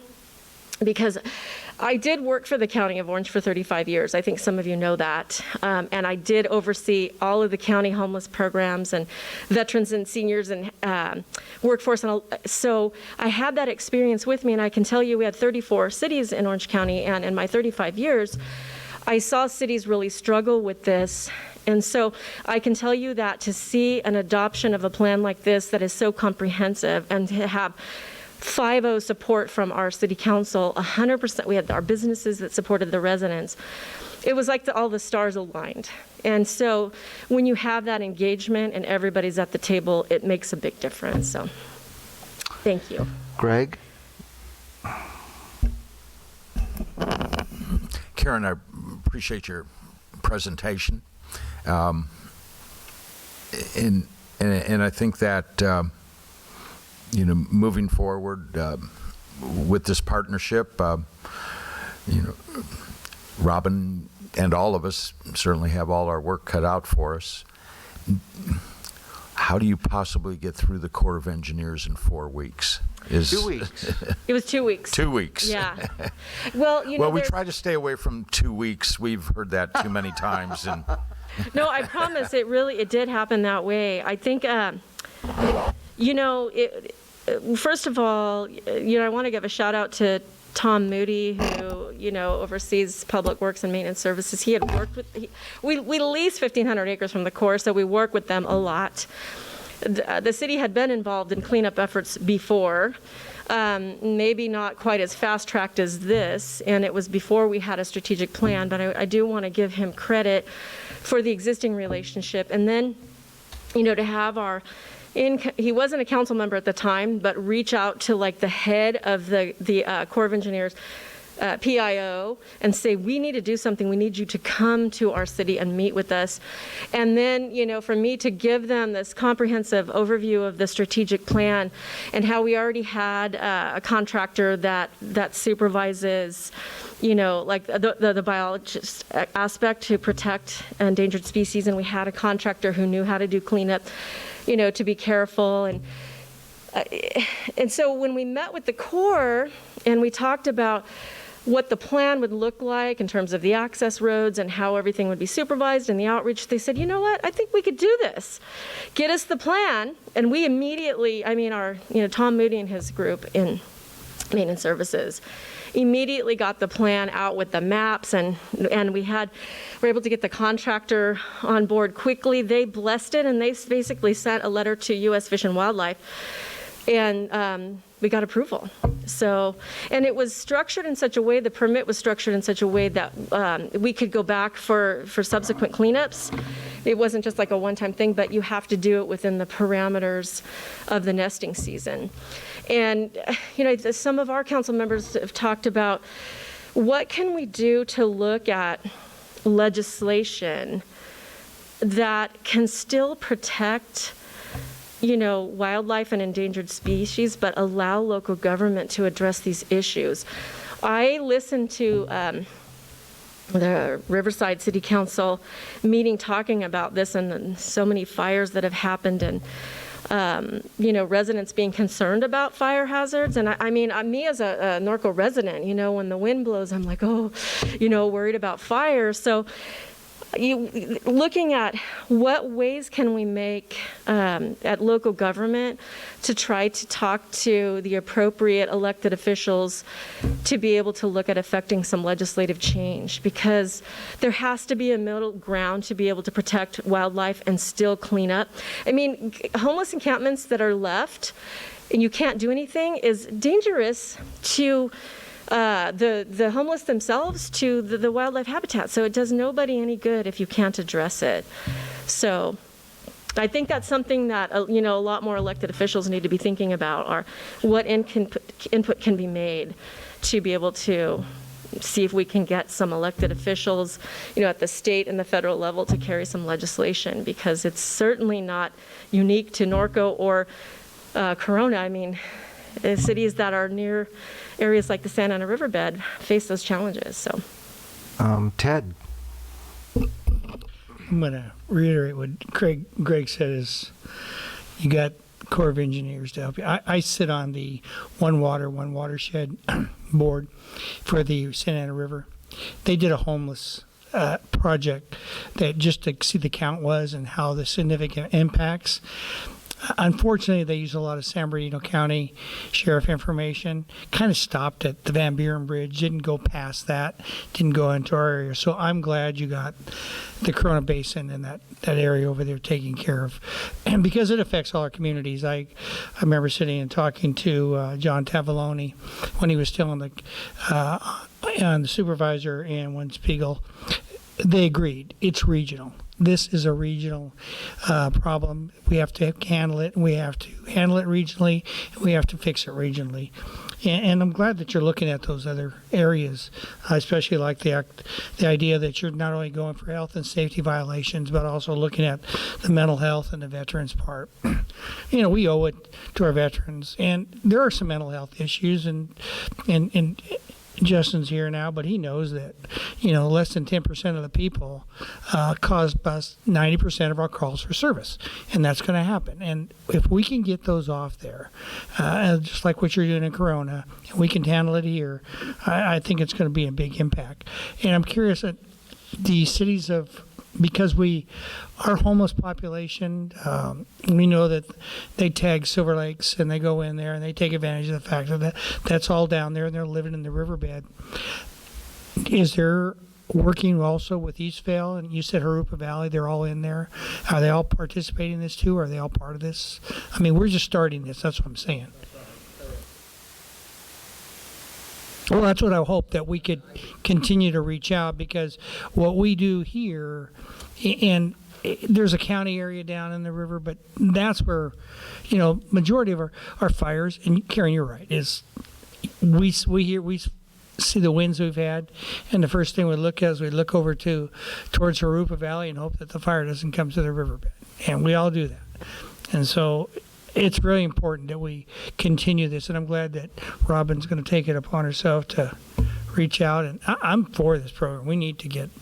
We have issues, and even though we don't have the big numbers, that's because we haven't counted them, because we didn't ever count this January. But I'm sure that there are people that we should have categorized in that aren't being touched or aren't being cared for. So yeah, that's. And Councilmember Hoffman, one thing, again, we owe a debt of gratitude to Supervisor Spiegel, because she convened the Western cities to talk about the SAR. And I know that's an important issue for her, from what I understand, because she asked me to, on the call, and I believe Brian and Andy were on that call, when the different cities were sharing some of the challenges in the Santa Ana River. So I think that there's leadership there to help bring the cities together, so that we're not in this alone, because it is something that affects the subregion. So the Community Services Policy Committee, we're dealing with homelessness, and we're talking about legislation, and one of the issues is when judges get involved, and all of a sudden, the Long Beach homeless shelter, for the amount of beds, you actually probably could have put up 1,000 people, and instead, what is it, 40? And the cost was just astronomical. And so one of the things we're trying to do at that committee, and I'd like to tie in with you and Robin, is I can take those things to the committee. The cost in some of these cities is just huge. Not just clearing out the river, but just to create a homeless shelter it's lunacy. And they're forcing them to have guards, and they're forcing them to have all these extra things on top of it, when what you could do is you could probably just set up a shelter in an industrial building somewhere and make it safe, make it clean, all those things. But they add so much stuff on top of it. Were you involved in that at all? You said Long Beach? Long Beach. No, but I can tell you that, so when I finished my tour of duty with the County of Orange, I retired in April of 2016. After I retired, I know that there were a series of lawsuits that happened. If you've heard anything about some lawsuits where there were settlements where cities were suing the county, and it was the city saying it's the county's responsibility, the county saying we need to get cities involved. And if you might want to look up Judge Carter, who really got involved in. I think he married him, didn't he? Okay. Yeah. We know Judge Carter well. So a lot of the cities, as a result of the lawsuit, because of it was I think more opportunities and requirements like on top of Martin versus Boise. So to me, if we can work together and not have cities, because that's what happened. Cities were arguing with each other, and the cities were saying county. We just need to get together and try to figure out how to find a solution. And I think that's the best way to do it. And I'm not criticizing I'm just saying, we have an opportunity here in this subregion to get in front of that and to work together to try to come up with solutions so that we don't see the ACLU or advocates looking to try to sue because they feel that local government is doing nothing. So. Well, I think there's an opportunity. I mean, I sit there 4 times this year and then in between, and with 60 cities. And I think we're all past the point of passing the buck. I think we all want to find a solution and figure it out. Yeah. I mean, I'd love to figure out Norco College. Right now, it's legal for them to park there, which is, I'm glad, but you have a lot of students being kicked out of foster care. There's a whole bunch of issues. And so I think maybe there's a connection. Norco could actually advocate at a larger level to maybe get some of the legislation you're talking about. Yes, and I believe that they also have some student programs, because I forgive me for not remembering the gentleman's name, but he actually called me and asked me for information about our strategic plan and that they were applying for some grants because they had homeless students. And obviously, you know better than anybody that Norco College, it serves Norco, but it serves many different surrounding cities. So the student homeless problem is not unique to just Norco students. So, that is another opportunity, I think, because we have, students from Corona that go there. So I think it's an important discussion that we should have. How can we leverage those resources and work together? So thank you for bringing that up. I want to actually see because I control that program, I'm going to see if maybe, if you have the time, maybe have you as our guest speaker. Sure, be happy to. Anybody from the public? We have no public comments on this item. Okay, so we open and close that. If there's no more discussion, I make a motion that we support Robin as our advocate and to work with you and to figure out a way to do a cooperative effort. Do I hear a second? I figured you did this as a Norco person. Councilmember Grummeyer? Yes. Councilmember Hoffman? Yes. Mayor Pro Tem Newton? Yes. Mayor Bash? Yes. Motion passes unanimous. Thank you very much. Say Thank hi you. to your husband for me. I will definitely do that. Again, thank you so much. It was truly an honor to be here with both roles. I'll connect with you. Why not? I'll call you. Okay, Yeah, sounds good. I'll call you. Moving Mr. on. Mayor, can I ask a question real quick? Yeah, please. It's kind of related, and Brian, I don't know if you'll be the one to answer, but with the Hamner Bridge project going on, there have been some people displaced, and I saw the pile of stuff. Those folks that were displaced, last time when we went, I know at least 3 people were living there. So were there any services offered to those folks that were displaced by the construction? And I don't know unless Chad has any information from the county when they went in and identified to those people that they're going to be in here doing construction, which typically happens. There's a notice posted. For us in encampments in that area, that particular one encampment, obviously you can see where it's all piled up. Right.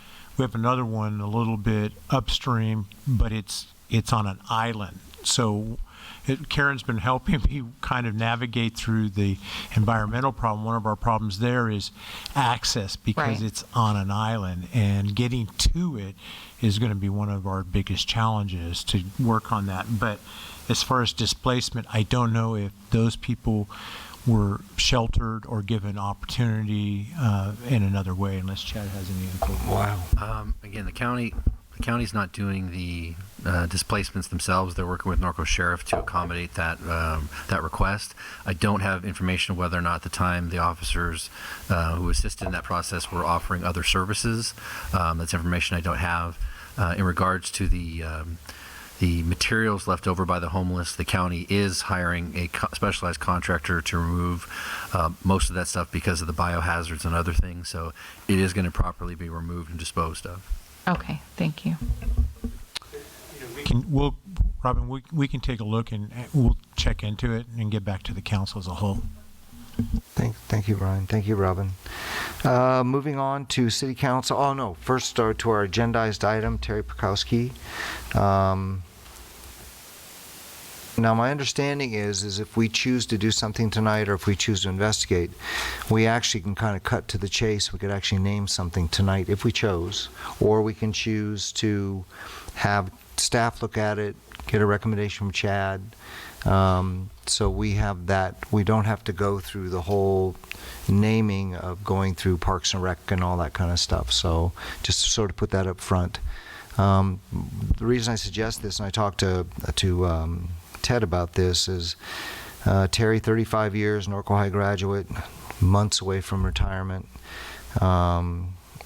Really a strong member, and I had thought maybe renaming the Public Works yard after him, but then Chad said there's some other suggestions. There's a new water, the water facility that's being built, and so I thought what I would do is just open it up to council to see how you guys felt about naming something in his honor. Since I talked to you, Ted, I'll start with you down there. Yeah, absolutely. I agree with you, Kevin, that Terry was one of a kind. When you think Public Works, it was Terry. His loss is not only hard for us as an employee, but all the knowledge he had in this town. It's unbelievable. But as far as naming something, the guys that worked with him and Chad and your crew, I would leave it up to the recommendation of them. They know, I think, what meant a lot to Terry more than the five of us sitting up here, because they work with him every day. So they may have a particular thing that they want to see done. And I'd leave it up to staff and Public Works staff, especially, what they would like to do, if that's a choice we have to make. Robin? I agree that the decision should be that of the Public Works staff and what they recommend. But I'm wholeheartedly supporting the idea. Okay. Catherine? Yes, I support it as well, and I would look to Chad and his department and people who knew him best to recommend what would be a most meaningful place to name in his honor. Okay. Gregory?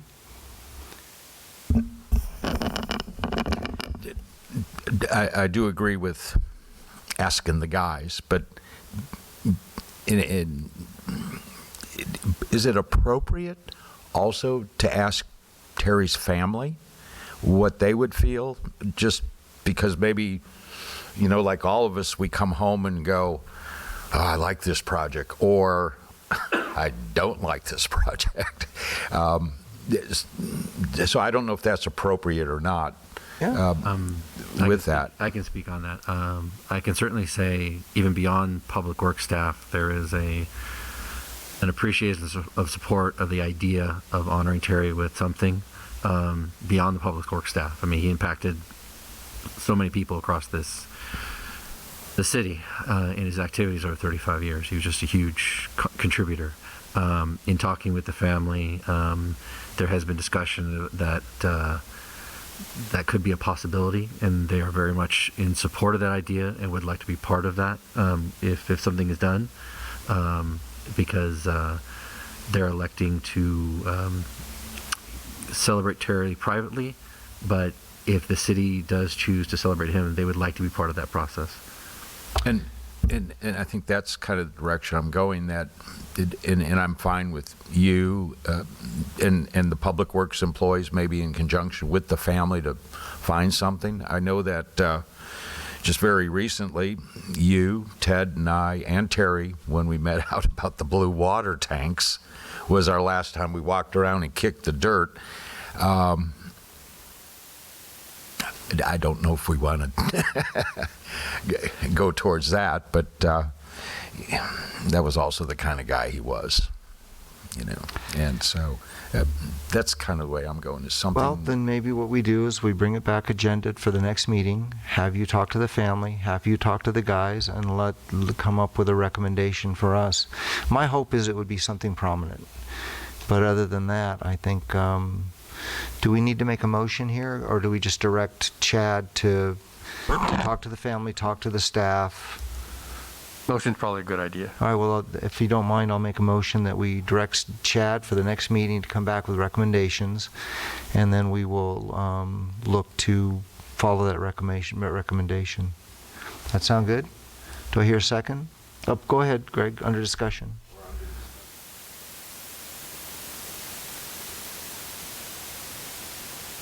Okay. Andy? All right. How's that, Andy? Yep. All right.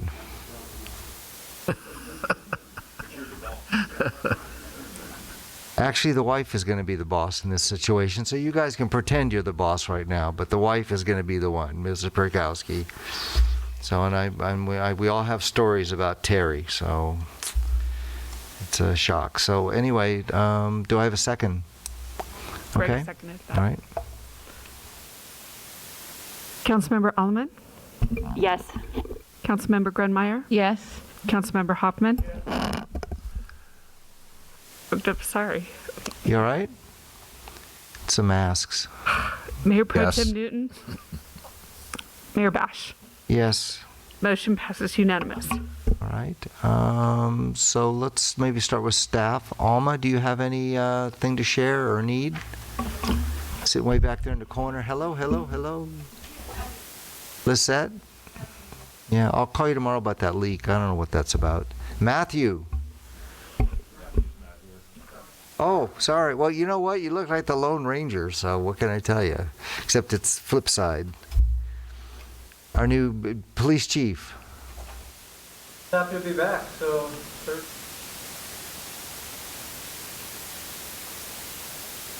Great. You know, I say every time, it's like, I always think that the guy we have is the best we've ever had. So now you've got really big shoes to fill. We just get better and better and better every time. So welcome. How about you, sir? Good. John? Nope. Nothing? Brian? No. Okay, Chad? Again, I just want to reiterate, I appreciate the outpouring of support for Terry in his passing. His family really appreciates that. I do want to remind the council and staff, if there's desire to reach out to the family or let them know their appreciation for Terry. I have sent out the web link for his obituary where you can write comments to the family. I know they're already reading some of those that some staff have already put down, and appreciate some of the stories that they've written. So if you have time, and that would be nice if you can add your thoughts to that and just show the appreciation. So they are following that. So, but other than that, I do appreciate everybody the thoughts and prayers. Excuse me, thoughts and prayers that they offered. He was an incredible man, and he will be greatly missed. So I just wanted to say thank you. Yeah. Thanks, Chad. Dana? Just want to thank council and staff for honoring my dad on the December 20th meeting or 16th meeting when I lost him. So thank you all for your love and support, and honoring him at the closing of meeting. Thank you. You bet. Andy? I just want to add to what Terry is an exemplary public servant, growing up in this town, putting up in 35 years of his life. I think all of us as staff are very proud of him, and I think the community should be very proud of him for what he's done to this community. Not just taking care of the town that he grew up in, but in fact being a key member of our staff over those 35 years. He's impacted a lot of employees, not just in public works, literally all over the city. I mean, this is a guy who, whenever you called on him, he's there. He responds, and he takes care of what is needed for the residents of Norco. I think he'll be missed. Thank you, Ted. Good words, Andy. Very good words. I'm going to change gears a little bit. And last night, one of our commission meetings had a very important matter on their agenda. And some of those matters and how they go are going to affect affect the city for at least 2 generations. That's 50 to 60 years. I know we're in the middle of COVID, and I understand that things need to get done, and we can't just stop what we're doing. But we really need to work on the public outreach on projects of this magnitude to make sure that the public can get the input in there. And some of these projects, I don't want to stop them, but we need to slow down a little bit and make sure they're coming at the right time in the right place, so that when it does come to us, a lot of those things are done. And that's all I'm asking, is just make sure that we're considerate of the public perception or what's going on and their input in some of these major projects. Thank you. Robin? Catherine? Greg? I want to welcome our new lieutenant, chief, and I also have a request to Dana, is that, I may be the only one, but can you provide us with the lieutenant's contact information? Okay. And your cell phone, so that way when we get a call, we get to call you in the middle of the night. Okay. So, welcome. That's all I have. Mayor, thank you. I have a couple of things that are, I think, pretty important. One is, and Ted and I talked about this also, I think we need to have an agenda item, Andy, on fire insurance. Because what is happening is, I know it sounds funny, but the riverbed, there's people starting to get notifications and are having trouble getting fire insurance. And my understanding is that literally is going to apply all the way up through the hills. So if we can get some information on that, how that's going to affect us, so that we can get some information to residents on this, I think that's super, super important. And then when we were at our Cal Cities meeting, Robin and I, they talked about districts. I think that we need to either have our consultant come in or maybe wait till the housing. I'm not exactly sure, but there's some law changes. And the guy made some points that were really disturbing in terms of what he is anticipating is coming. So as Robin said, which I agreed with, we need to get out in front of this.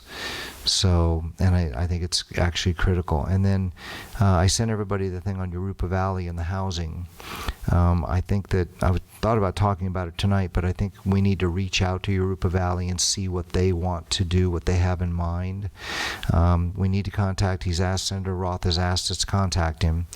Some of the issues that need to be raised, for example, we have these generational homes. You have 2 and 3 families living in it, but you're paying one time. You can actually build another house right next to a house that has 2 and 3 families in it. And that's becoming the norm. And I don't think Senator Roth quite understands that, in essence, some of these houses are actually designed to be duplexes. You close a door here, you've got a little kitchen here. And so I think we need to maybe contact Yorupa Valley, see what they have in mind, and agendize this for the next meeting so that we can kind of beat, because right now they're actually getting ready to do all this stuff. So maybe we need to get out ahead of that curve. I know that's a lot, but I think those things are pretty important. And then the other thing that I got a complaint about flowers. What's our position on I can't remember, it was so long ago, people selling flowers on the corners. Isn't it illegal, or we couldn't do anything, or there was something? Maybe the lieutenant knows. There was something we couldn't do. And the bad thing is, people don't realize a lot of those flower sellers are trafficked. And so it's not just some people trying to make a few extra bucks. There's a serious thing behind that. So maybe we could find out. John, do you remember? It just came up a couple years ago. My only comment is that, as we've discussed before, there is litigation law concerning the ability of cities to regulate street vendors. Yeah, I just can't remember. And basically, you can't. Okay. But, that's what I thought. Yeah. Okay. So, yeah.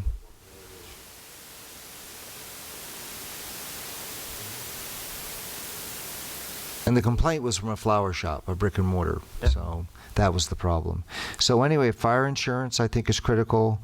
Urupa Valley, connecting with them, and maybe Corona and Eastvale. And then the districting. I think we need to find out where we're at with all that. I know these are actually 3 major things that would affect the city of Norco, and we have to get some answers. So Urupa Valley, districts, fire insurance. And in talking to Ted, and I looked at the fire map, it literally is the entire hillside. And I was actually kind of shocked, because you don't think that the fire insurance would be affected that far up into Norco. Is there anything else from anybody? Yes, Mayor. Yes, please. Yeah.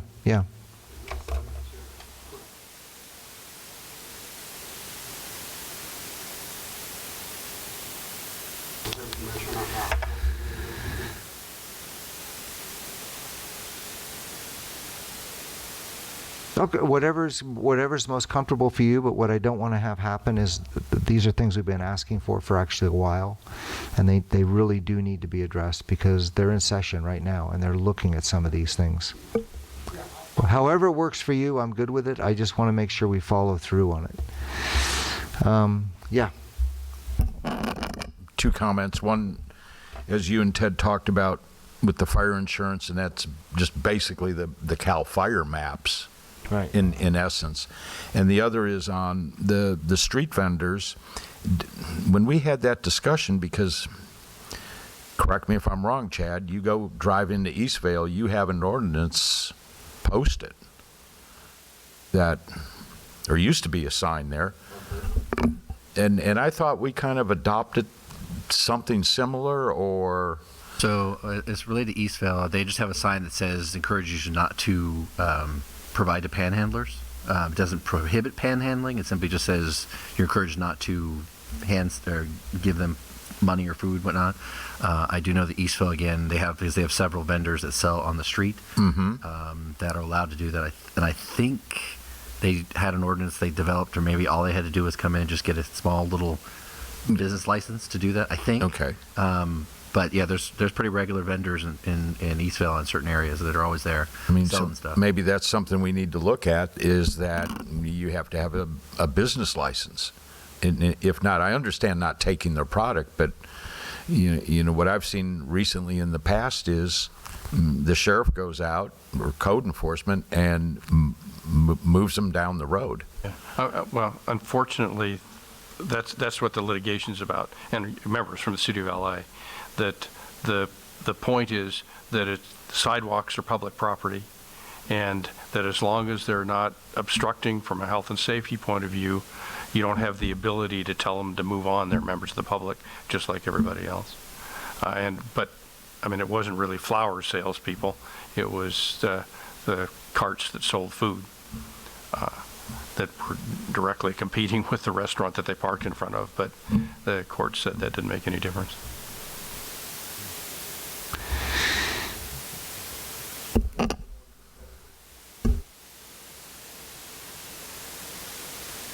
Does it mean that you can't ask that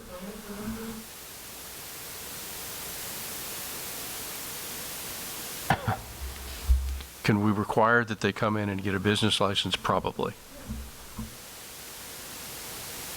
Okay, well, that's something maybe down the line we can look at.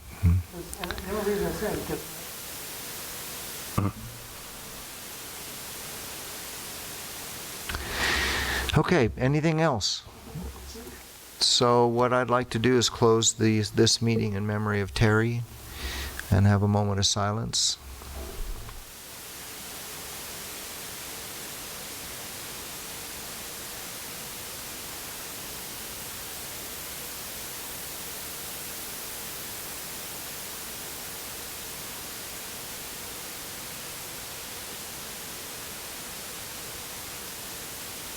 This meeting is adjourned.